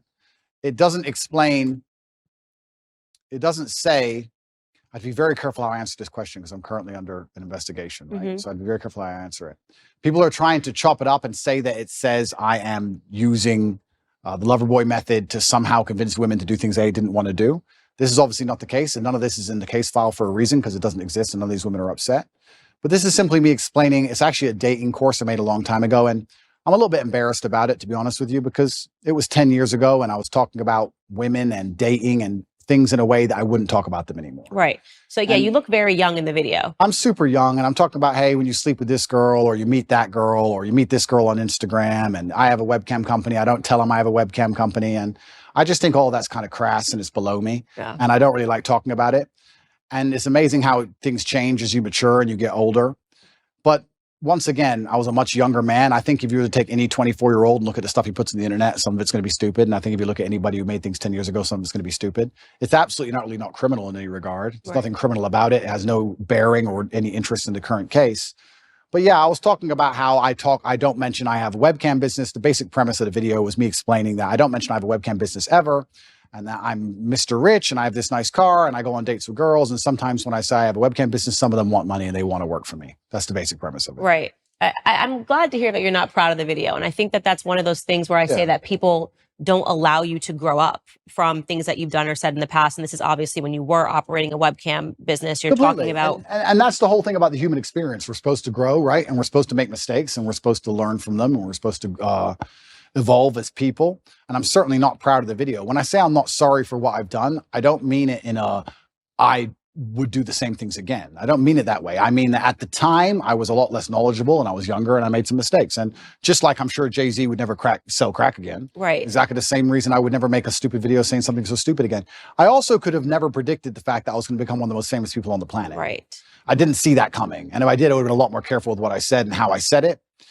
And I do think that it's part of every person's journey to make some mistakes and learn from them and grow from them. And I kind of find it interesting that if I was a reformed drug addict, there'd be no problem. If I was a reformed murderer, there'd be no problem. If I was a mafia boss and I'd sit here and I'd killed 3 people and we were doing an interview and I was like, yeah, I used to kill people. I've done my time. I'm out of jail now. I get less flack than if I made a video talking about dating when I used to have a business that did webcam than I currently get, you know? So all I can do is understand that I was a younger man. I did the best I could at the time. And I was trying my very best to survive in a very harsh world. And I understand now that a lot of the way I said things, I certainly shouldn't have said them that way, but none of it is criminal. Right. And it, again, has no bearing on your case today, but I want There's literally no bearing. And it's conflation. It's being circulated without, like, people think that video was shot last week. Correct. And that's what's so good, because it's good to mention that, because people are trying to conflate them. Because in the current case against me, there's no case. Mm-hmm. Everybody understands there's no case. We're now in a situation where if the legal system's completely fair, then the case is over. So what they're trying to do is they're going to conflate with old videos of mine, and they're going to try and muddy the waters and gaslight. And I will say that I am unhappy those videos exist, and I will say I wish I never made them, but I won't say that I'm sorry, because at the time I did the best I knew how to do. And I think that's important for the young kids that are following you, especially the young men, to know. Like I say, I always hope that I talk about the mistakes that I made, and I probably wouldn't even categorize them as mistakes. It's just things that I did. And if I could go back, of course, I wouldn't do it. Hindsight's 2020. Yeah. But it's important for them to hear that. You know, I'm not proud of that. Obviously, I'm not proud of it. And that's why I never push them to the world, and that's why I never, propagate them in any way. Unfortunately, there's a weaponized attack against me where they still exist, and that's why I do so good to talk against them. I think that if you want to tell kids not to do drugs, you usually have a reformed drug addict to stand up and say, don't do drugs. I was a drug addict. It was a mistake.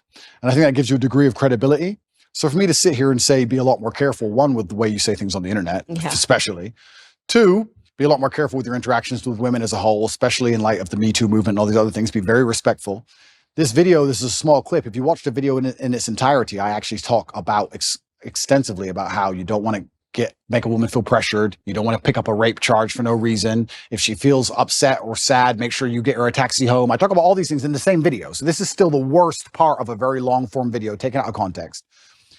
However, I just think there's a lot of lessons to be learned from it. And yeah, if I have to be slightly embarrassed and a little bit taken aback by them so I can teach people the lessons, then I'm going to teach people the lessons. And the basic premise is I was explaining how I have a webcam company and how it affects my romantic life. And that was how it was all encompassing and went together. And I think when I made the video, I got like 28 views. Yeah. And now it's being circulated. And I'm being told I'm the worst person in the world by people who pretended they've never done anything wrong for the last 10 years. And also there has to be a degree of time. I like to think there's a statute of limitations. Like, how long are you going to hold? They will for the rest of your career. I'm sure they will. And it's fine. And that's fine. Mm-hmm. But I mean, it's just like, okay, 10 years ago, a decade. Yeah, they're going to keep making you answer for it in every capacity. I've seen that God forbid you misspeak, you miss a word while you're saying something, they will circulate it over and over again. That's just the world of social media. For me, what I feel is I don't feel guilty about them, but I do feel embarrassed because I don't feel like the way I spoke about women or the way I spoke about romantic relationships is my current view on romantic relationships. I think I've certainly matured. I was a young, brash, arrogant guy. This is what happens when you have a young kickboxer who's beating everyone up, who's making a bunch of money from the streets. I was a young, brash, arrogant guy, and I spoke in a way I perhaps shouldn't have spoke. And I'm sure if Jay-Z makes a song today, he won't speak about women and crack and drugs the way he used to speak about women and crack and drugs. It's just the reality of life. And you have to grow and you have to take the embarrassment which comes from growing. So I will certainly sit here and make sure, I think the whole world understands that that's not my message. That's not what I'm teaching young boys today. The young boys who are following me today have no interest in these videos and don't watch these videos unless they're pushed by haters. And I think that overall, I'm a net positive for the world.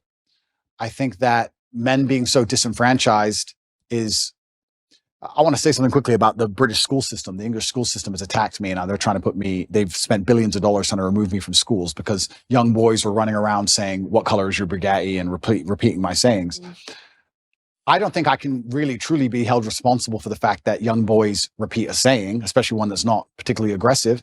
I think that shows that the young boys are looking for a hero and someone to look up to. And I feel like I'm filling a gap. And that's why I understand it's so important I say very good things and teach very good things. And I don't think I would have learned so much good if I hadn't been involved to a degree with the dark and the bad. I don't think there is light without dark.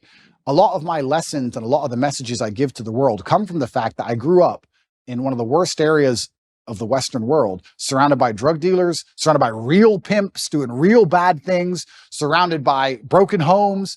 I learned all these lessons. And if I had never had those experiences and never grew up in that scenario, how could I be a person who's now teaching young men, disenfranchised young men, the realities of the world? How could I? We talked earlier about having a sheltered life. A sheltered life doesn't allow you to be the kind of man who can teach. So yeah, I spoke in a way I shouldn't have spoke. Yeah, I regret the video completely. Have I ever hurt anybody? No. Has any of the girls who are being mentioned in that video come forward with anything other than defense of me? No. Nobody was actually hurt. It was just very brash, very arrogant, very bad delivery, which I regret. I'm gonna tell you something right now. If love with you as a human being, if I had to watch clips of me 10, 11 years ago, I would be red. Even the black girl go red. I couldn't even look. I wouldn't even want my husband to see it. So I feel your embarrassment. Well, this that's why a part of me when they were regurgitating these clips, I was like, this is so unfair. It's so unfair to say I'm upset. And by and large, the stuff that you're saying to young men, even if there are certain things I don't agree with, although I found it interesting that you said that peacocking is natural with men, because I think you're right. Now that you say it, I'm just a woman and I don't understand it. Yeah. But by and large, the stuff that you're saying today is not that. And so I think it's really, you got to be really careful if you're convicting somebody on who they were a decade ago. Completely. And it's reformed drug addicts that will tell you not to do drugs, and it's reformed alcoholics that will tell you not to drink alcohol. Yeah. And I lived a life. I'm not going to sit here and try and, I think part of the reason actually, and it is part of my image, Top G is the name for any of the adults who are watching it. Top G is what they call me, my nickname. But part of it is the fact that I grew up in a bad area. Mm-hmm. I can fight. I have this money. I'm in this big compound in Romania with armed guards. And there's that degree of it. There's that nastiness and there's that rough to the edge, which makes my message so interesting for the young boys to watch. But that's because I came from a very rough life. And yeah, all I can do is apologize for the delivery, but I will not apologize for trying to do the best I could at the time in the scenario I was in. Growing up. Completely. And I think that that's one of the things that sucks about being a public figure is every single moment that people are looking at it under a microscope. And I always say, I want to give people permission. I always say I took the most liberal route to conservatism that there ever was. Yep. And so I'm just not so quick to judge people. And also I like to think, and this is one of the things I do say, if the most advanced forensic detectives on the planet with years of effort, if the worst they can drag up is me talking about women in a slightly derogatory way, I'm kind of happy with that. And I'll be honest, because I scroll Twitter and I see all these liberals who attack people all day end up getting ousted for child porn or this or that, real things. And I'm like, thank God I have no skeletons for real, So that's the worst version of me that anybody's ever going to see. And it was a long time ago and I learned my lessons from it. And I do my very best to teach the lessons I learned, just like you said, to help people avoid going through the hardest way to possibly learn a lesson. And that's the reality of it. But that has no bearing on my current case. And I think that's what the confusion in my case is currently. People think that my case has something to do with that, even though they're completely unrelated events. Right. And that's why I'm trying to clarify and talking to you, because I've realized that there's a lot of conflating going on. And a lot of it is because America, I feel, is just now being sort of introduced to you, whereas in the UK, you've been around for a while. And there was one, and I'm only familiar with your UK brand because of my husband. So I know that you've been big in the UK circuit for a very long time. And there was an old video that surfaced of you spanking a woman with a belt. Yep. Tell me you love me. Say it like you mean it. Say it like you mean it.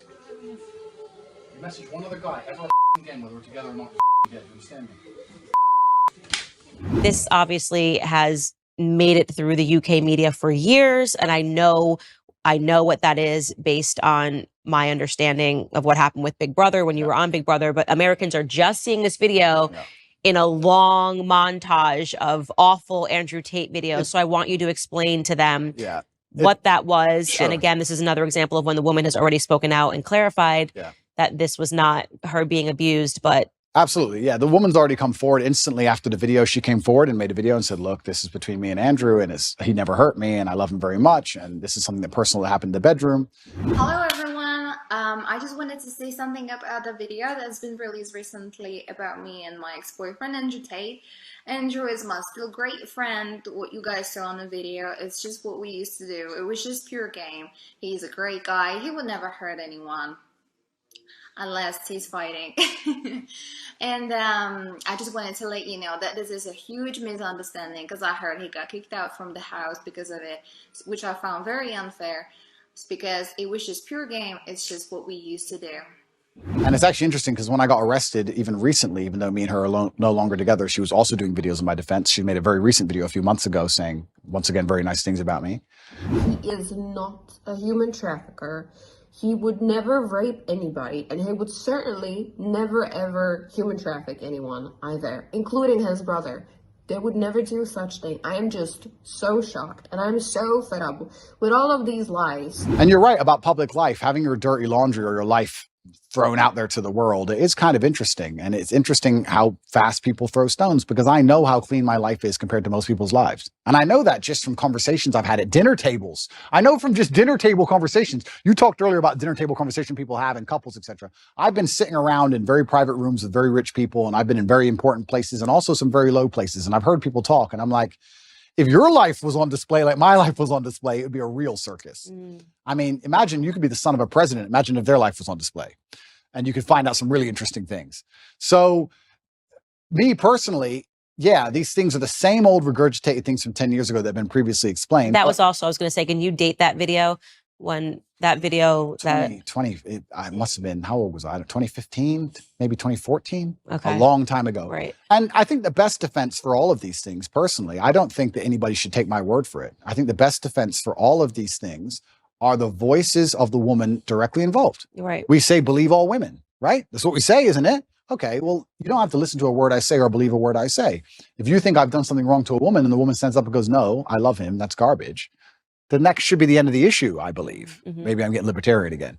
But no, I mean, I very much agree with it. And this kind of gets into, gosh, what is the name of the guy in Hollywood that he just went under Me Too and Hammer something? Yeah, Army Hammer. Yeah. Right. And this is another person I defended on my show. He was in consensual relationships. BDSM was his thing. He was very clear that it was his thing. The girls were okay with it. Maybe because he was a Hollywood star, but he never lied. He never coerced. He never confused. And then suddenly one of these women decides to speak out against him. Now they've just cleared him of all charges.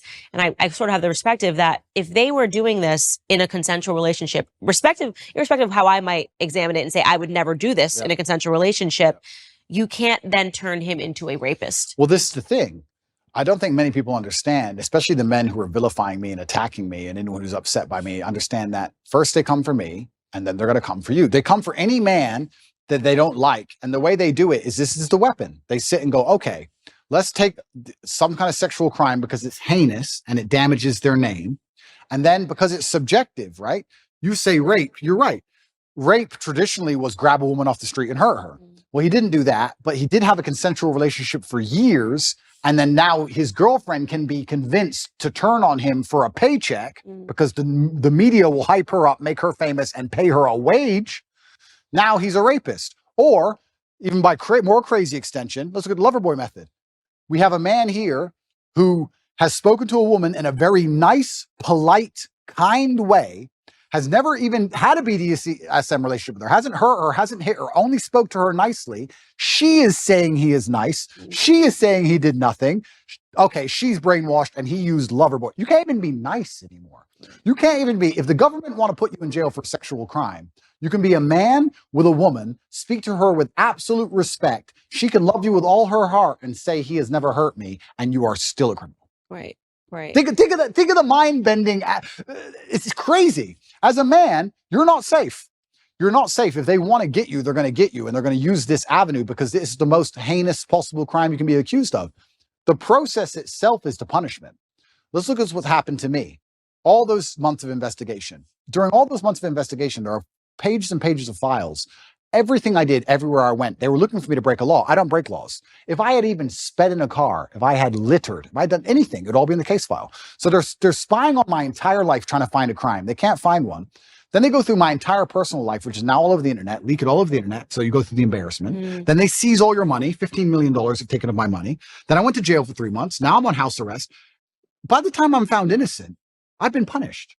The process is the punishment. The process is the embarrassment. The process is teaching you a lesson. So it's not even about innocent and guilty. I don't think most people at home understand that if they want to hurt you, if you get to a level of influence where powerful people go, we have to damage this guy's name, we're going to accuse him of sexual crime. It doesn't matter if you can prove yourself innocent 3 years from the point they accuse you, because you've already been wrecked. That's the entire goal of it, right? So now we're living here. I'm sitting here as a person who's accused of a crime. The victims are on my side. There's no one against me but the state. I've done nothing wrong.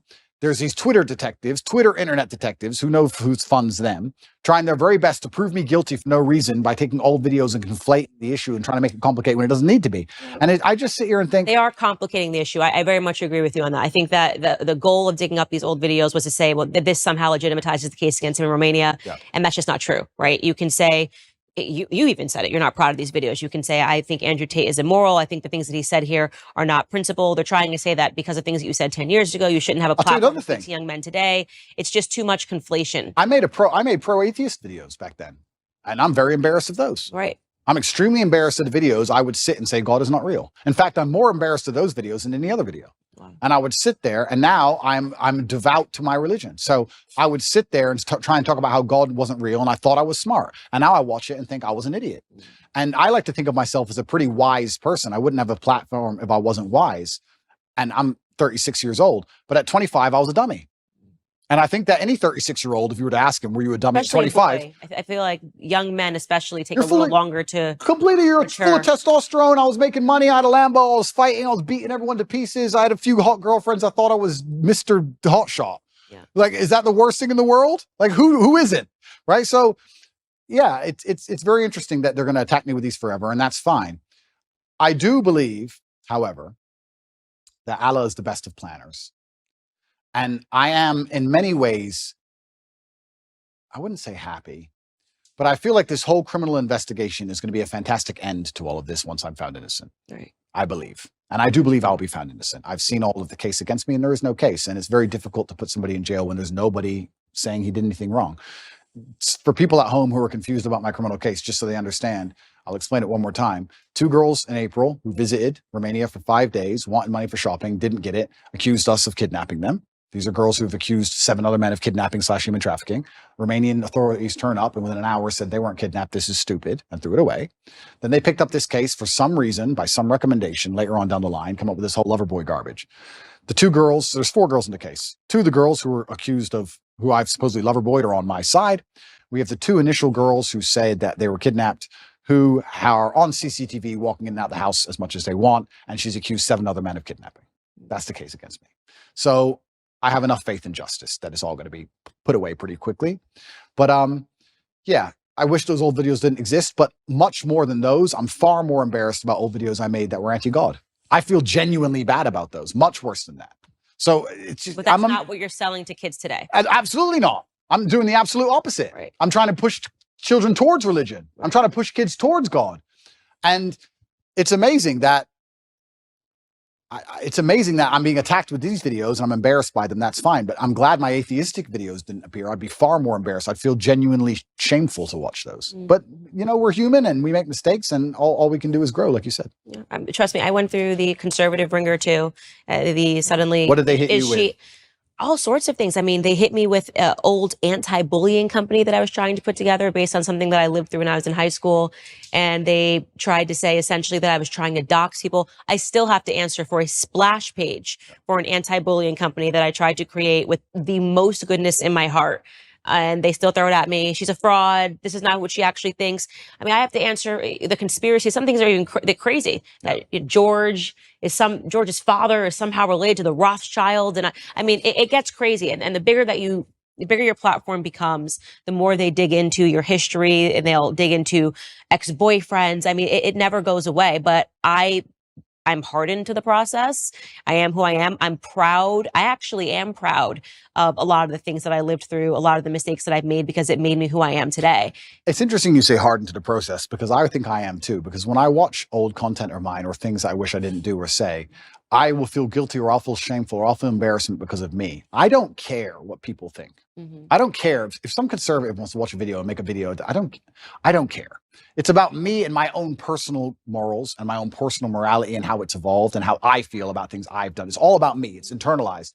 I don't care what these people say externally, because I know that nobody is perfect. And I also stick by this, and I've said it many times, but I know it absolutely not to be true. Anybody who is attacking me, if they'd been under the level of forensic assault I've been under, would have far worse things out there in the public. Right. I'm sure. Right. And I know that one of the charges against you is that you're materialistic. You're describing that as peacocking. And it's funny, when I see you with Lamborghinis or whatever, I don't know anything about cars, whatever the cars are, I always think of, I'm friends with a lot of UFC fighters. Yep. And one of the ones that I have great respect for is Colby Covington. Yeah. And it's so funny because when I have my podcast, he's sort of this quiet guy, super respectful, just not at all what you're getting in the ring. Yep. And when we talked about that, he said, no one paid attention to my fights. And then suddenly I'm in Brazil. I think I'm about to get dropped. Then I start talking a bunch of trash. And suddenly he's got a huge audience behind him. And this is part of the men like the bragging. The men like the peacocking. Completely. And so I love it. And that's why I say when I see some of these videos and I see conservatives assigning like real meaning to you saying stuff that is just so obviously content for young boys. It's the only way I can describe it. I mean, this is just like a bunch of guys just being guys and the girls just be like, this is so stupid. That's my reaction to it. It's so stupid, but why are we trying to assign real meaning to this? This is like guys, this is how guys have fun the same way that girls sit around and talk about Real Housewives. Yeah, absolutely. It's bravado. It's girls are into, my husband cannot do like 5 seconds of hearing me and my girlfriends talk about things. He's like, I'm out. And this is what when him and his guys are together and he's like, they're fishing and the first catch, you got to bite the head off. I'm like, that is so stupid. So ridiculous. Why are you biting a head off of a fish? But it's just boys being boys and girls being girls. Completely. And so I think that people should not assign, like, I mean, I've seen really stupid videos of you and they're trying to really assess these videos as if this is like, I'm like, this is just what I call posting. Well, yeah, they're taking it. And now you see Kobe, he's got these hot girls in bikinis, he's behind cars on his thing. And I think it's hilarious. And I think it's funny because I get it. It's not for me. And that's not for me. And that's the thing, actually, which a lot of conservatives and the conservative movement don't understand, is that by attacking somebody for having a little bit of fun or for being bravado, for having some bravado or saying something audacious or having a nice car, whatever. Bugatti, whatever. Yeah, if you're going to attack people for that, you're just going to drive young boys away from your message. And you need the youth of a message for the message to exist and survive. If you're going to just be Mr. Boring and be upset by everything, then nobody's going to want to have any affiliation with it. I really do believe the reason liberals owned the culture for so long is because liberalism overall, it's not, because when you become spiritual, you understand that it destroys your soul, but it looks fun. It does look fun. It looks fun because there's no rules. And you can do a bunch of dumb stuff. You can take drugs, you can run around, go to orgies and watch porn and sleep with all these degenerate women and they're all promiscuous and it's a big party. It looks fun. And we talk about culture and how important it is to win the culture. Okay, well, then I come along and I'm largely conservative minded and I have this massive fan base. And then you're going to attack me and say, Andrew has a car. That's bad. Yes, well, they're like, is that the fight you want? Is that how you're going to win this culture war? I very much separate myself from the conservatives that do that. I'm like, this is, on my show, I'll show a clip and I'm like, I can't believe this is even being passed around as something that should be taken seriously. It's so stupid. It's so ridiculous. It's so obviously content for guys. This is what I imagine if my husband left to his own devices and he's around all of his lads lads in the UK. I mean, the stuff they talk about is just so stupid. But then he thinks the same thing about me when I'm with all of my girls. It's so stupid. Completely. And we do need to stop being so severe. Like, it's materialism. Okay, I get what you're trying to say, but also this is just fun content for guys. But then let's also talk about the materialism thing, right? Because it's interesting to me that conservatives will sit and say, oh, materialism is bad or it's anti-Christian, et cetera. And I understand where there might be a point to argue there. But I tell you something, if you're completely and utterly broke, then you need the government to eat, then you're in a lot of trouble. We talk about the matrix and resisting the matrix. One of the tools to doing that is financial freedom. And that's just one of the baseline realities of it. I'm not saying you should sell your soul for money, absolutely not, not. But if you want to truly resist the matrix as a whole, you need to have money to do it. It's pretty hard to do when you're broke. Even me as a person, if I had no money, the current situation I'm in would absolutely and utterly destroy me. I would be completely and utterly wrecked. Like, how could I pay my bills? They've taken $15 million of my money. I'm locked in my house. So you need to have a degree of financial freedom. Otherwise, you're going to end up just doing what you have to do to eat. You look at these people in England. There was a video that recently was on Twitter. I felt really sad when I saw it. It was a workman taking down the British flag and putting up the pride flag. And someone shouted at him, "Hey, bro, you're removing the wrong flag." And he goes, "I know, mate. I know." You're taking the wrong flag down, mate. At least you know that. But he had to pay the bills. He has to feed his family. What can he do? He's a flag hanger. All he can do is hang the flags. If he doesn't do it, someone else will do it. He loses his job. So if you're completely and utterly reliant on a wage or you have no money, well, now you have a new tool of enslavement. COVID was all based around that. I just got to go to work. Just get the injection. I got to wear the mask. I got to fly. I got to work. It takes a lot of money to sit down and say, no, I'm too principled. That takes money to do. So it's also interesting that conservatives want to attack materialism. Okay, perhaps I didn't have to buy a fancy car. You can get upset about that if you like. But if you're not financially free, it's also pretty difficult to stand up and tell the truth. Even if you make a lot of money, if you're reliant on, let's say, a sports team for a contract, even if you make a lot of money, if you don't have enough saved, you can't tell the truth. Even if you're rich, they're all still complying and bending because they have a contract they're adhering to.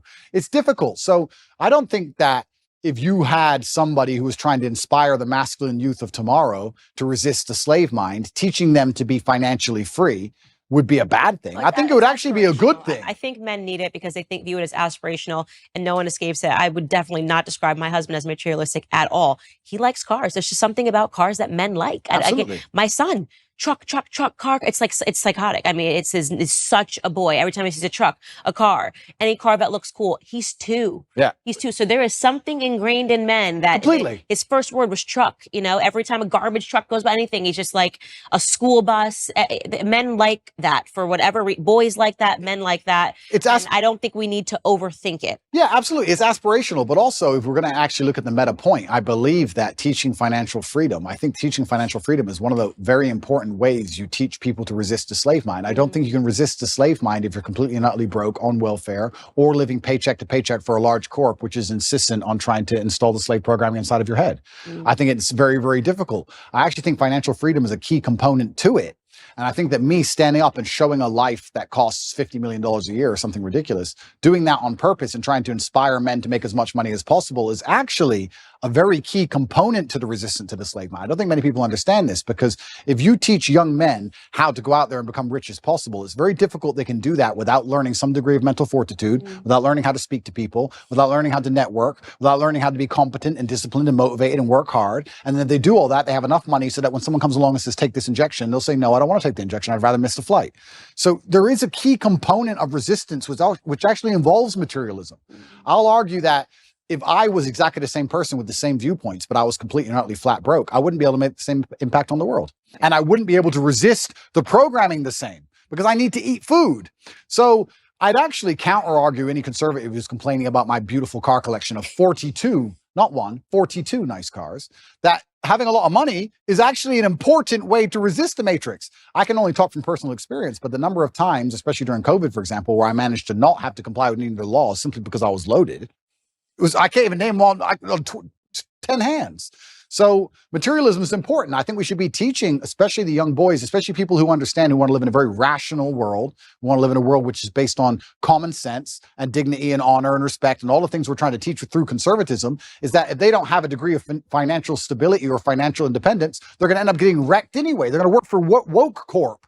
and woke corp's going to change its Twitter picture or X picture, whatever it's called now, to a pride flag, and they're going to be screwed anyway. So you have to be teaching to a degree financial independence. I don't know why that's seen as a bad thing. I'd actually really like to argue that point with who was complaining about my car.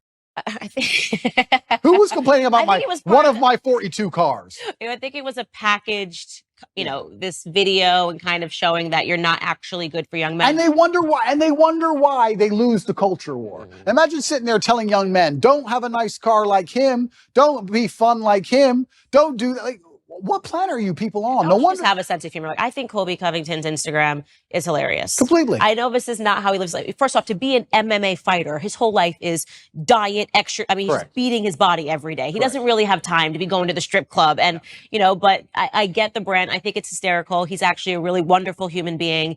And I'm happy that I'm not so serious that I don't see the humor in this. And boys love it. They do. They do love it. And I wonder if these people really don't see the humor, or if they're just so desperate to find an attack vector that they're just going to get upset by jokes. I think that's a good question. But I want to get to what your belief is in terms of when you start talking about the Matrix, because I will say some of the people that have been going after you, Liz Wheeler obviously has been one of them. Liz Wheeler has been one of them. I think you blocked her. Ali Stuckey has talked a lot about it. I know these young women, they're not a part of the Matrix, okay? I have a lot of disagreements with them. Stylistically, we have disagreements. Ali means what she says. Even if I disagree with her point, I know she means what she said. It's not an act for her. She's not trying to do anything. She says it because she believes it. And then for years, she's actually been very good to me when people were the guard of conservatism. Ali had me on her show. She had a platform for me. Liz genuinely believes everything that she's saying. I don't think she's a part of the Matrix, even if I think that there are some pieces of it, of your life and why people gravitate towards you, that she doesn't fully understand. And maybe she never will understand it. But they, to me, are not a part of the Matrix. Okay, so let's talk about what the Matrix is and what the Matrix isn't. Sure, let's talk about the Matrix. Before we do that, let's talk about this recent conservative attack. I want to make it clear that I don't watch basically any of the attack videos made on me. I'm busy. And I'm very happy with my life, and I don't allow attacks on my psyche. If somebody makes a video that attacks me, I don't watch it. I don't watch it because I don't want to watch it because I don't care. I don't watch them either. I don't care. Yeah. And I don't say this to insult Liz or anyone else. I don't know them enough or respect them enough to give a shit what they made or what they say. I don't care. So I can't talk about the specifics of what she said because I don't know what she said because I didn't watch it. However, I don't believe it was well-intentioned. I think that there is certainly a degree of jealousy that came with my massive influence in the number of views I got on the Tucker Carlson show. I think that the fact that 10-year-old videos, which have been debunked 30 times, are now coming up again is not well-intentioned at all. But I can't be entirely sure of that. So I can't comment specifically on their attacks because I haven't watched their attacks. I think they're seeing those videos for the first time. That's why I said I'm trying to bridge the gap between I only knew about those videos for a long time because I've been paying attention to your UK career. Yeah. I don't believe these people have been. I think the first time they were introduced to you was on Tucker Carlson's interview. Yeah. If I'm guessing, I have not spoken to them, but so they're just seeing this. Then somebody starts circulating old clips and they are like, oh my God, this person, this must be true. Again, guessing, have not spoken to them about you at all. Got it. Well, it's up to them to come to their own conclusions about me. I'll live my life and I'll continue to live my fantastic life and I'll be the best person I can be, and they can come to their own conclusions. They can make videos in support of me or attacking me for the rest of human time. I'm not going to watch any of it. I'm not interested. Right. So that's those two. But in regards to the Matrix as a whole, the Matrix, I believe, and I use the term The Matrix from the movie because I think it perfectly describes the world we're in today. I believe we're living in a false reality which is projected inside of our minds and it's designed to distract us long enough for our bodies to be abused. In the movie, it's from body heat. In the real world, perhaps it's for some physical labor. But I believe that we're not living in a real version of reality. I believe there are gatekeepers on the truth, the agents, who try their very best to keep us asleep. And I think the end goal is to keep us distracted long enough for our body to be utilized and then for us to die. Who is the Matrix and what is the Matrix as a whole? I have to be very careful what I say, and I don't want to get in too much trouble. But I think anybody who is perspicacious enough to understand how the world works understands that the media machine is trying very hard to keep us convinced of certain ideas and also to keep us arguing about very unimportant ideas. So people behind the media machine who decide what goes on the news can do whatever they want to do. Mm-hmm. And the things they do usually have dire consequences to all of our lives. Right. So I would say that the Matrix as a whole is the media machine from the projection point of view, and that the people who control the media try very hard to make sure they have ultimate control over all governments and all important decisions on the planet. I agree. I totally agree. Welcome to the conspiracy. Welcome to the conspiracy. You don't listen to my podcast. I'm in on like CIA documents, showing people it's not a conspiracy theory. These are declassified CIA documents. These are things that they actually did and that nobody pays attention to because it happened 60 years ago, but it's been declassified. You know, all the operations that they had, putting actual journalists under CIA pay. I mean, it's crazy. Following the death of JFK, why did they do that? Why did they suddenly feel it was necessary to have journalists on payroll following the death of a president? Yeah. Who there were a lot of questions surrounding his death. So you've got the right audience with me in terms of that. I think the media is the enemy of the American people. Yeah. That is why I liked Trump calling that out right away, talking about fake news. What I don't understand is why anybody listens to anything they say. I know it is because they've been caught lying so many times. Mm-hmm. Is it just because they lie on repeat over and over again to the point where people just accept it? Is it because it's cowardice and accepting that these people constantly lie to you makes you adopt a worldview, which is scary because you have to now think for yourself? I'm not sure what it is, but how after, especially the last 5 to 6 years,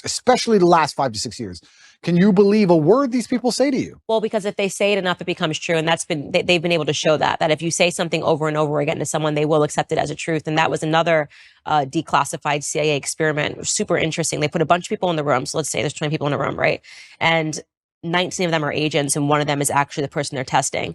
And they show you a picture of what is clearly a banana. Yeah. And they go around the room. The last person they get to is the one that's being experimented on. Everyone else is an agent.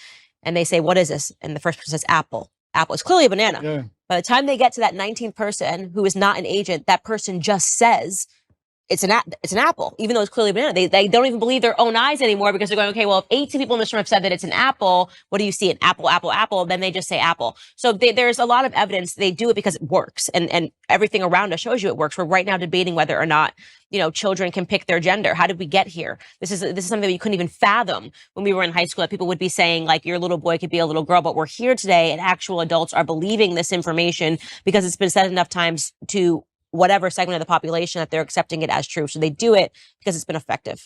And that's why God is so important, because God is a hard line that you cannot be crossed, right? That's why you will not be libertarian. That's why I'll not be libertarian. You will not be libertarian. That's right. No, but if yeah, it's true. Because if you have faith, then there's rights and wrongs. Like you said earlier, there's sin and there's good, and there's a line that can't be crossed, and the psyop is very difficult to penetrate. And that's why in the Islamic world, for example, we have very little of these problems, because it's haram. Problem solved. Haram. Next. But yeah, it's certainly scary, and I don't think people understand how evil absolute power will make a person. I don't think people understand how petty and how vindictive and how degenerate absolute power will make people. I think there's a degree of naivety in the population when you talk about the Matrix and the people who are behind the media, and they believe these people might be powerful people or rich people, but not necessarily bad people. But unfortunately, I don't think they really truly understand the reality. I had a theory that I was arguing with somebody with, and I keep using COVID because it's a perfect example of the psyop. Everybody who once believed in COVID now no longer believes, mostly all of them, which I find actually remarkable. Because when I talk about COVID now, in front of 20 people, everyone's like, yeah, man, that was garbage. But during COVID, I couldn't find a single person who wouldn't wear the mask. I was like, oh, I'm by myself. I got arrested in Germany. Me and Tristan got arrested, surrounded by mask wearers in handcuffs. I'm like, what the? And I guarantee if I was standing in front of those people now, they'd all be like, yeah, COVID was stupid. So it's amazing how people want to flip and forget reality. So I use COVID because people were fully psyoped, and now they're not psyoped. And I'm trying to wake you people up to understand something about how garbage it all is. I'm trying my very best to make people understand that the people who make the news have no interest in you being informed. Why would they make the news and broadcast it to you everywhere for you, little Mr. Nobody, to understand how the world works? Why would they care about you knowing anything that's important ever? You're not a slave if you're knowledgeable. And that's why I always say, go back to when we had physical slavery in America. A requirement to maintain that was ensuring that slaves didn't learn how to read. That was part of the slave code. They weren't allowed to learn how to read. And if you were caught teaching a slave how to read, you too, as a master, would fall victim, right? And that it was so important for them because they know that an educated mind can't be enslaved. Absolutely. So the goal of the mainstream media is to keep people stupid. And it is why I think that despite the fact that you admittedly say that you are not a conservative, and despite the fact that I don't think you're overtly political, none of that really matters. I think what matters now is what you will do with the platform that you have, Completely. what impact you will have. Completely. And inspiring people to free think and to not believe all the slave programming which is told to them, and to not just follow lockstep with the lies that are given to them, I think in and of itself makes you a conservative, and to a degree makes you political. Unfortunately, now that's how the divide exists. If you're teaching people to think for themselves and be strong people of agency and self-respect, then you're going to be on one side of the political spectrum. And if you're teaching people to be the absolute opposite, you're going to be on the other side. And by extension, I guess I am political and I am conservative, just because I'm telling men to stand up and to be strong and to think for themselves. And that makes you resist the slave programming. And I like to believe that the conservatives themselves have resisted slave programming the most. But yeah, it's a scary world we're now living in, where things that I'm saying, which were basically completely accepted by the entire population 15 years ago, are enough to make me the most hated man in the world. But isn't that crazy? I think the things I'm saying are things that were widely accepted for a very long period of human time. I think they're the things that are still widely accepted in most of the world today. I think it's the decadence of the West that allow us to pretend these ideas and these realities don't exist. And I don't know how long we're going to last under this false reality. I don't know how long society can possibly function with the insanity that they're trying to purport on the population of the West. The fact that so many calories in the Western world, genuine calories from food and human time, is wasted discussing pronouns and trying to get somebody's pronouns correct in a sentence that they've made up, which change at random. Think of the absolute insanity of that. And how long can a society actually function with that degree of decadence and absolute asinine behavior? I don't know how long we can even function anymore. I think the West is in a lot of trouble. And it's almost like, especially certain talking points, and I find myself guilty of it as well. We talk about certain talking points which are pushed to the front. And I kind of feel like they are a mass distraction. They have to be, because they're so ridiculous. But the problem is, there's a certain percentage of the population that genuinely believe them. I would love to live in a world where they try and push the idea that a man is a woman, or that a man can change to a woman and then compete in women's sports without an advantage. I would love for them to try and push that idea, and for everybody to go, this is stupid. Next. No. But because some people believe, we have to now waste our time discussing and debunking the most obvious, hello, water is wet. We have to sit here and talk about the sky being blue for days and weeks and years almost at a time. Talk about the ultimate distraction tool by the Matrix, for them to sit there and go, you know what? Let's come up with some absolute garbage and let's throw it to the front, and the smart people will fight against it, but enough dummies will disagree with it, and that will keep them distracted while we do something that matters. And I even find myself falling victim for it, because it's so necessary, because a certain subsect of the population is so dumb that they believe it. If people were all just a little bit less receptive to the slave programming, everyone would stand up and say, no, you're going to try harder than that next. And we could discuss something that actually matters. And this is the point I was going to say earlier about COVID. So COVID, I think a lot of people do not understand how petty and vindictive power can genuinely make somebody. And I had an argument with a friend of my brother about 2 or 3 years ago during COVID, when you had to wear a mask when you went in the restaurant, and then you sat down, you took it off, and then you ate, and you put it back on to go to the toilet, and you took it off. And I said, I hope you understand there is someone somewhere, some billionaire on a yacht, who is doing this as a compliance exercise, as a joke. I know. As a joke. And he goes, why would you do all that just for a joke?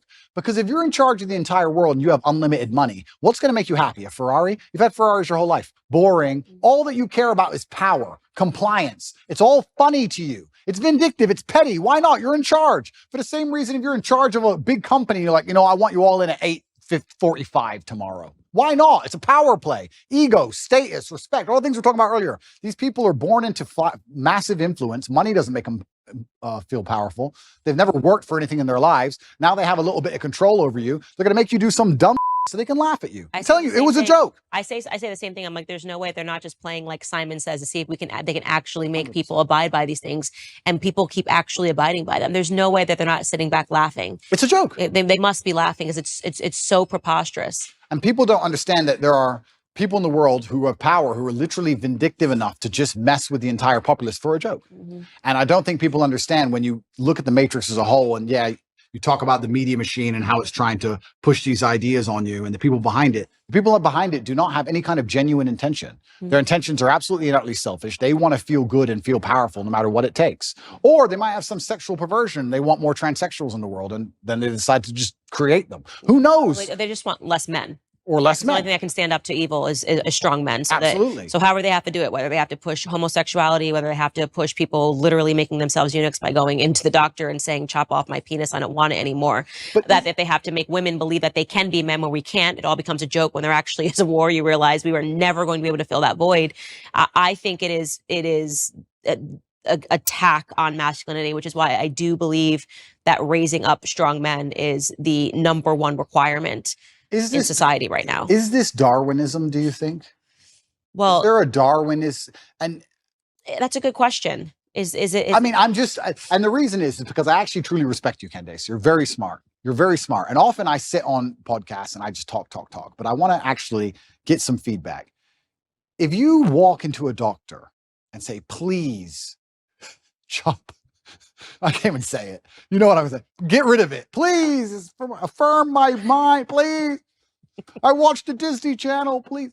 Is this Darwinism? I do say in the end we win, right? Because they're not going to be able to procreate these ideas, so to speak, right? But that's why they need your children. That's what's so scary. That's why they're so intent on getting the kids. Because for any idea to exist in the future, you need the next generation. And also, children are the most susceptible. And it's kind of evil and scary that these people have a worldview which is so logically flawed, is so devoid of genuine rationale, that they have to go to the most susceptible subsect of the population to inject it. Which is why you should get married, because the guard against that is strong families. Is it? It is a nuclear family. It is a mom and a dad sitting around the dinner table saying, what did you learn at school? Let's say it's mom guarding at home, going through their homework and seeing what they're learning and saying, absolutely not. And it's dad going to work, building, and that nuclear family is the only guard against handing over your children to the government, which is why in the next 5 years, I just think you should get married. The only guard except Islam. No. I don't have to worry about my children's homework. Thank you very much. It's all handled by God. And it's interesting you said that, though. It is a good point. And I think Matt Walsh actually said something about me having, I have children from a few different women. I don't like to give details on it. But so does Elon Musk.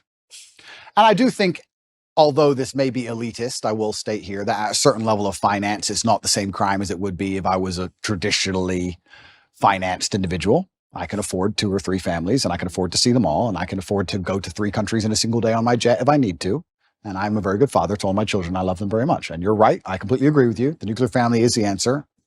My solution is not the solution for everyone, but the nuclear family is the answer. I agree with you. But Islam is also an answer. Well, I don't know enough about the Islamic faith to be able to counter you on that point, but I do think that having all your children around the dinner table, brother, sister, rivalry, this is beautiful. It's beautiful. Of course. I want that for you. Of course. It's beautiful as well. Okay. But sorry, I'm not, I have to, we talk about Darwinism. I'll ask you another question because I'm very interested. Do you think abortion is Darwinism? It's an argument that can be made, right? Killing off your own offspring, it means that you're not putting your offspring into these society. People with the sign, yeah, I killed 10 of my kids. Isn't that, I mean, it's evil, it's satanic, it shouldn't happen. I'm not saying that it's a good thing. I'm just asking, is there a Darwinistic element to all of this? That when I look at that the earth will be populated with conservatives because their ideas. I mean, my husband always says the left is a death cult. If you look at all of their ideas, they lead to death, right? You can't procreate. You're killing off your own offspring. Every single one of their ideas leads to death and destruction. It's unbelievable. So in the end, you'd have to have the perspective that conservatives win naturally because we're talking about if we own the culture. Yeah. But we don't. So what they're doing is they're using the culture to psyop enough young children who are not living a traditionalistic life, or like you're saying, or not having a strong family, nuclear family to keep them against the slave programming. And they're using them to create the new generation of death cultists to continue to keep humanity under attack. But I don't know. I really struggle as a person. I try my very best to, my father had a saying, which I use, I allow manipulation to find out where my enemy wants me to go, and then I use my mind to break the trap and punish the perpetrator. And the reason he said that was because if you don't allow them to manipulate you, you don't know exactly where they want you to go. If they try to manipulate you and you absolutely not resist, you might end up taking another path towards the same destinations. You should allow them to manipulate you. Watch the slave programming, watch the propaganda, watch all of it. Find out what you want, then what they want you to believe, and then you can use your mind to instantly break the trap. I did it in COVID. And when I first watched COVID, when I watched the Italian hospitals and people falling over in China, at the very, very beginning of it, I sat there and thought, what do they want me to believe? They want me to be scared of this disease. They want me to be afraid. No, I'm not going to be afraid. So if I'm not afraid, what's the answer? Well, the answer is to go to which country? Sweden's open. Nobody talks about the fact that Sweden was open the whole time, never closed ever. I mean, interesting, we're in nightclubs the entire time people were locked in their houses. Nobody talks about this. It's like no one mentions it anymore. But you have to use your mind to break the trap. And I feel like I've tried to allow my mind to be psyoped into this transgender stuff or this abortion stuff. And even I can't even pretend to buy into it. I can't see how you can reach that level of delusion. And that's where I say, maybe it must be Darwinism, because maybe even with all of my mental capacity, I can't even pretend to be stupid enough to want to go and chop my genitalia off to then imitate a woman, poorly imitate a woman for the rest of my human years. That literally sounds like a form of torture. That sounds like one of the worst existences ever. I feel sorry for anyone who's fallen for that, because they're never going to be what they want to be, ever. It's just like the worst possible existence. I just can't think of anything possibly worse. And I don't know, maybe there's a Darwinistic element to all of these things. If we can just control the culture and make sure that no future children are psyoped into the death cult, maybe it should all fall apart, because people who truly are that susceptible. Me and my brother have a joke in the house. There's flies and mosquitoes in the house sometimes. Every time one of us kills a fly, we say, you've improved the gene pool, because the slow one got killed. The fast one, he doesn't get killed. So the fast one's going to be here forever. I'm going to think about that every time I kill a fly. Every time you kill a fly, you're helping them get quicker. If we didn't kill flies all these millions of years, they would never be so elusive. I don't know. Maybe there's a Darwinistic element. Maybe I'm just trying to feel better about it. Yeah, maybe they're so evil they've decided we're going to kill off all of the people that are stupid. I don't know. And then we'll be left with just strong, independent. But then they can't control the strong, independent people. So then you got a bit of a problem there. I've got another question for you. How polarized do you think the world is? Do you think there's 2 teams? Do you think the globalists control everything? Do you think there's 3 or 4 teams? What do you think about that? I think it's probably now divided into 2 teams. Yeah.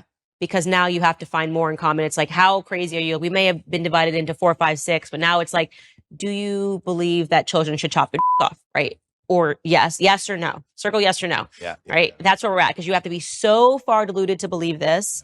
And if you're just in some realm of sanity, we probably have enough in common that we should fight together. Right. Just because like they're going after the kids now. It's like, and I think that is really where we got divided into 2 categories, where it's like you're either pro going after the children or you're against going after the children. And it's remarkable how many people are pro letting them go after the children. It's kind of scary, but that's where we're at. I think it's now pretty much 2 camps. It used to be more. I think so also. And then within you, obviously, there's little battles, and to me, they're meaningless. Yep. I think maybe I'm saying that because I'm a mom, and now so there's nothing more important to me than protecting children and worrying about what my children are going to face. I'm going to be the crazy mom when my kids are at school. I will be there every single day, looking over every assignment. Amazing. Leaning fully into the feminine role Amazing. of like, yeah. So I do think now it's come down to 2 camps. It's crazy and not crazy. I wonder what the future of the world is, Candace. I feel like I know everything and I talk like I know everything, but I'm actually starting to think things are getting... Your dad might have had an idea. Yeah, I wish he was still around, but things are starting to get very, very strange. And yeah, and I guess also when we're talking about my libertarianism versus conservatism, I would never allow my child to be aborted, ever. I do think it's heinous and disgusting, but I will be honest with you. When I see people trying that hard to kill their kids, I'm kind of like, I'm not gonna lie. Maybe that's the libertarianism in me. Maybe, I don't know, but I'm just like, there's got to be a Darwinistic element to some of these things. I don't think they should happen. I would love to stop them all. I believe that all life is precious. I think it's heinous. I don't think that anyone should chop off any of their body parts either. But it does get to a point where it's just like, if you're that desperate to damage your own life and damage yourself, am I the person who's going to fight for you? I don't know. Well, these women are broken and they're brainwashed. And I like to think that if they hear the right message, something in the same way that I think a lot of broken men heard you say something and it woke something up inside of them. Very true. I think that they can land on my message and they can hear it and go, wait a second, that thing that was killed inside of me systematically from the school system and made me think that what it meant to be a woman was to be a whore, because that's kind of the message that's going out right now, 100%. to be a whore and hate children, which is the opposite of what it means to be a woman. Agreed. Then when they hear something and I talk about how aspirational family is and something is, or how much I love being a mother, and then I think inside of them, something spiritual happens where they go, wait a second, I think that's actually what I am. Yep. I've been conditioned to believe I'm this, but actually this is what I am. So I'm more hopeful that the more that we have better pillars in society, that we have people speaking out on the opposite messaging that Hollywood is bringing, on the glory of being a woman, on the beautiful of the yin and the yang, on that submission in a marriage is not a bad thing, actually. It's a beautiful thing. I agree. And these messages have been perverted, that we make a difference. And I think we know we're winning. No, we are now winning. they want censorship. Now they want the people taken off the internet. Now they want this person to go down. And that they weren't doing that when they were winning. They didn't care. Everybody was allowed to have a platform when Obama was president. Completely true. We are winning. And I just think it's an unfortunate of the human condition that people don't really like to learn lessons the easy way. They have to learn them the very hard way. And it's very difficult for us to sometimes sit and tell people the truth, and they just don't want to learn it until it's too late. I like to think that these women who hold up these "I lost 10 babies, I killed 10 babies" signs will one day wake up and feel very sad about what they've done. And they will definitely. And it's possible. Right? And it's possible. And I think even time will show them, God will show them with time. I don't know how I'd talk someone out of the transgender argument. Like, how would you convince someone who is 100% certain they want to mutilate their body to not mutilate their body? That's a scary one to me, because their mind. And that's also one that you can't really undo, which I think is sad, which is why the suicide rates go up after transitioning, I think, is once you do it, you've committed.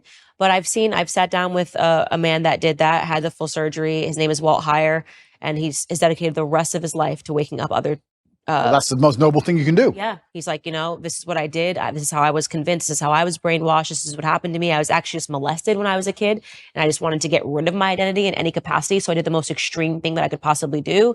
I platform those individuals. And I think that he runs a not-for-profit now, which, Sex Change Regret. There's many people that are like him out there. And yeah, it's going to take God, it's going to take spiritualism, and it's going to take repurposing your entire life after you do something that extreme. Hopefully just us having this conversation prevents people from making those sorts of very serious decisions. And, but this is why YouTube will try to censor this conversation. Right? I mean, that's the whole point. Is my face is on it. You're in trouble. So I'm going to ask you a few more questions if you don't mind. My face is trouble too. I would just like to state. Yeah, of course it is. Why do you think marriage has reduced in the Western world? Why do you think less people are getting married than before? Conditioning.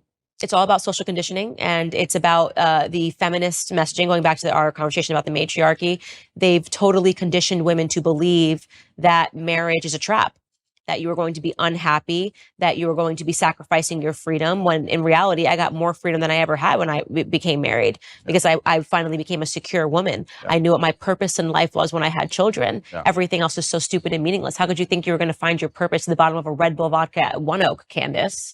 You know what I mean? How could you think that? Well, because that's what Hollywood told me. That's what I saw on MTV. And I thought that was all aspirational. I look at those women, I think they're miserable. I look at these women that are still finding their freedom. I say, find the number one feminist that you know and ask yourself a question. Do you think she's happy? Completely. Chasing her career. Do you think Chelsea Handler's happy? Never. Right? And the answer is no. And so I'm lucky that I got that wake up call. I'm blessed that I got married. I'm blessed that I have, 3 children now with this one on the way. And the more that I can talk about how happy and fulfilled I am for the first time in my life, right? Not when I was drinking and pretending to be happy, but for the first time I actually am happy. And I got those things by finally realizing that the message that those things were going to constrain me was utterly false and was meant to put me down a path of misery. Why do you think men are not getting married? That's women. Do you think men have something to do with it as well? Same thing. I think, well, first and foremost, and I speak out on this, women are not desirable right now. Everyone's a Kim Kardashian clone. I asked you earlier, what don't men want? And you said promiscuity. Well, that seems about the only thing that's being offered right now.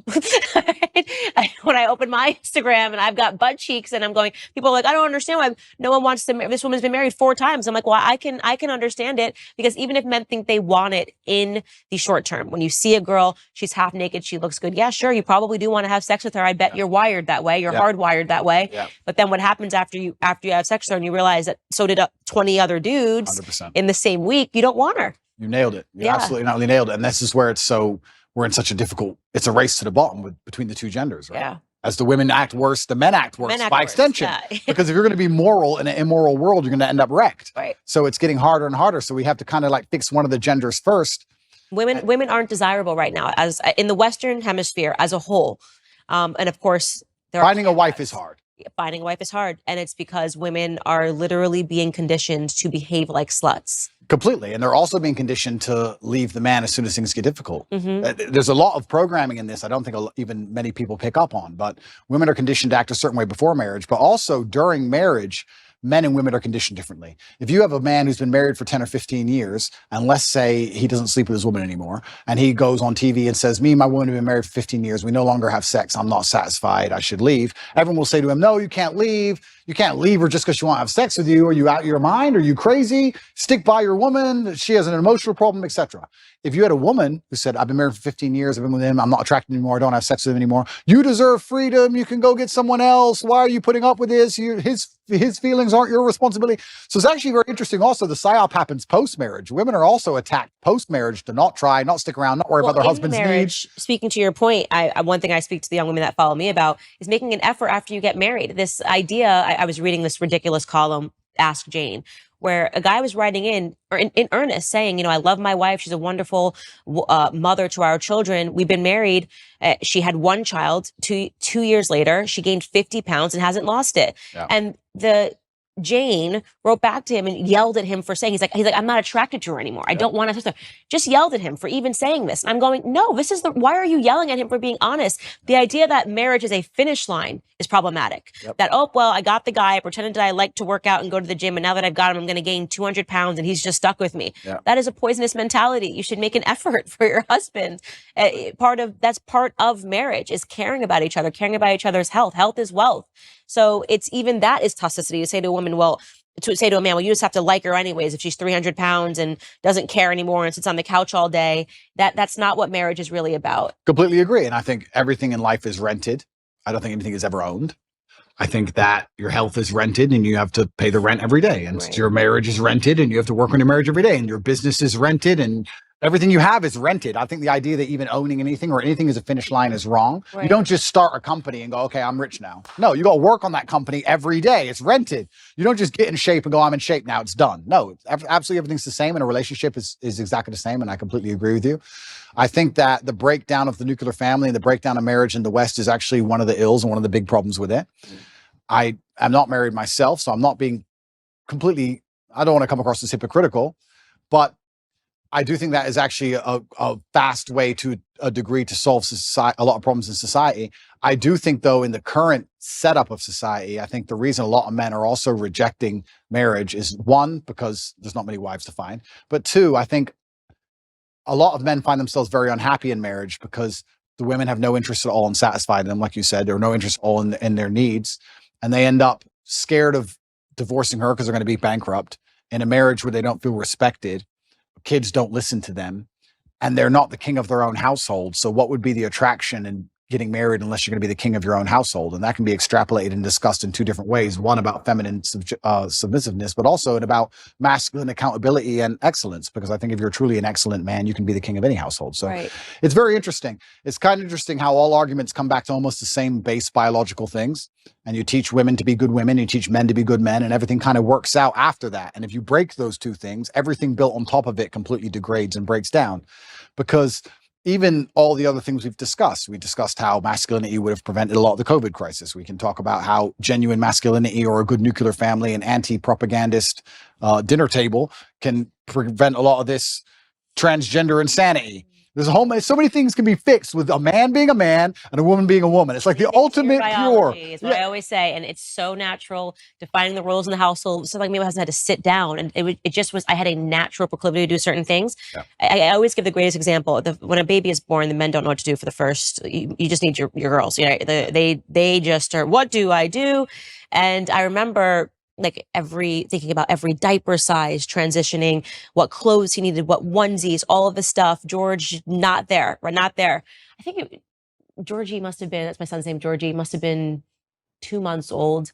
And I said something to, I don't even know what I said to George, but I had realized that George had already opened his college account, things that when I tell you my brain was I was just like, where are you? I'm sitting here thinking about the day to day. He's thinking about his future. 100%. I don't even know when I would have. I think still to this day, Georgie's now 2.5.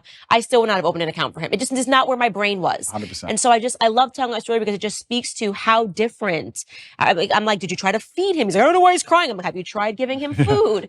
And then he's like, oh, I've already sorted out his bank account. So when he turns 18, I'm like, where are you? Men and women are different, and it's beautiful. Those differences are beautiful. Completely. The sex differences are a beautiful thing. Our instincts are beautiful, and we need to stop shunning them in this society. I love being a woman. I love that my husband's a man. We shouldn't be making someone feel badly about being a woman. We shouldn't make someone feel badly about being a man. Well, absolutely. And if I had to be pessimistic about why they're doing it, pessimistic and also very realistic, they want to cause absolute chaos and confusion, because during chaos and confusion, you can implement anything. Of course, slavery. It's slavery, right? People will give up their freedom for only one thing, and that's safety. So they have to inject chaos and they have to inject confusion, and they want us confused at every level. At every base level, they want you confused. They want you confused about why your kid doesn't listen to you, why your marriage doesn't work, why you're broke, why they want you confused from the ground all the way up. So you're just confused. So when they come along with some sort of solution, no matter what garbage it is, you end up just adopting it because you're sick and you need a medicine. So absolutely, they attack masculinity and femininity because it works so perfectly together. And if they can break that, they can break all of society by extension. And I think they've done a pretty good job of doing exactly that. And it's amazing if you look at these ideas we discuss and how ridiculous they are, and how I feel like it's a psyop to even convince me to waste my time convincing people that a man is not a woman. It's done on purpose because they have the world so confused now that they can come at us with absolute garbage, and it needs a discussion. If we had the basis of masculinity and femininity in the household, how much harder would the transgender argument be to implement? Think about it. Well, she's a woman, I'm a man. No. But now they got people thinking we're all the same. It doesn't matter. Gender is not real. All this craziness because of the breakdown of the basics. So this is why perhaps they see you as such a threat, and they see me as such a threat, and they see us as such a threat because we've just stuck to the age-old adages and the age-old ways that people have always been. And I do think that one of the reasons why they dislike me so much is because, I certainly live a teenage boy's dream. But if you want to inspire the next generation, how else are you going to do it, right? You have to have the fancy car and the big yacht and all these things. And by inspiring these men to stand up and think for themselves and resist the slave mind, it's doing genuine damage to their slave agenda. Genuine damage to their slave agenda. And I think that that's why I especially ended up targeted. I truly believe that's what's happening. I think there is an element of it that it's you've captivated young men, and that is a very important demographic in order to sustain an enslaved population. Is you need to poison men, and I think 100%. that is true. So, in closing, other than the fact that we've agreed that you're going to get married in the next 5 years, sure. I get 4 wives. No, not 4 wives, just one monogamous relationship. Okay. What does Andrew Tate's life look like in the next 5 years? You've built your audience. You did it with your own grit and determination. There are people following you. I hope that if there's anything I leave you with, it's that in those moments when you are sitting across from someone like Adam 22, you remember that there's the 12-year-old and the 13-year-old boy that is going to be watching you. And I 100%. think you did a good job, by the way. I think you said that you didn't like it, and that was important enough. But what does the next 5 years look like for you? Yeah, I want to do my absolute best. I had someone say to me the other day that I'm the richest man in the world, and not because of my finances, but because I actually have people whose lives I save and help. And I get a lot of people out there who genuinely feel a lot better because of me. And I try my very best to tell the truth and live true to my heart. And I live with my brother, and I've got a lovely family, and I feel like I've got everything almost ticked off. And my plans for the future are primarily to continue to tell the truth. I think that we're now winning. I think there's been a pendulum that's swung, and people are tired of insanity and they're tired of being lied to. I like the idea of young boys who follow me just doing even one of the tenets I teach. If you want to just work hard in the gym and become a fantastic physical condition, or if you want to get financially secure, just one of the tenets I teach can genuinely improve people's lives. I like the idea of that. And I want to have 10 sons. And I need to make sure that all 10 are Andrew Tate 4, 5, 6, I'm the third, 7, 8, 9, all the way up. And I have to make sure that the next generation are being produced, and they have to be strong enough to deal with a Romanian jail cell and deal with a Matrix attack. So it's going to be a very difficult upbringing. And I'm going to make sure that I'm very dedicated and focused on creating the next generation of super soldiers to resist enslavement. So my plans for the future are pretty simple. I'm going to continue to tell the truth. I'm going to live true to myself, true to God. I really appreciate the audience he's given me. And I know that I have a massive responsibility. It makes me a better person. I'm going to be the best person I know how to be. And I'm going to have 10 Andrew Tates. That's my goal. That's the plan. Well, you heard it here first, ladies and gentlemen. If you thought one Andrew Tate was bad, you've got 10 more coming at you in the near future. Andrew, thank you so much for taking all of this time. Such a good conversation. Thank you.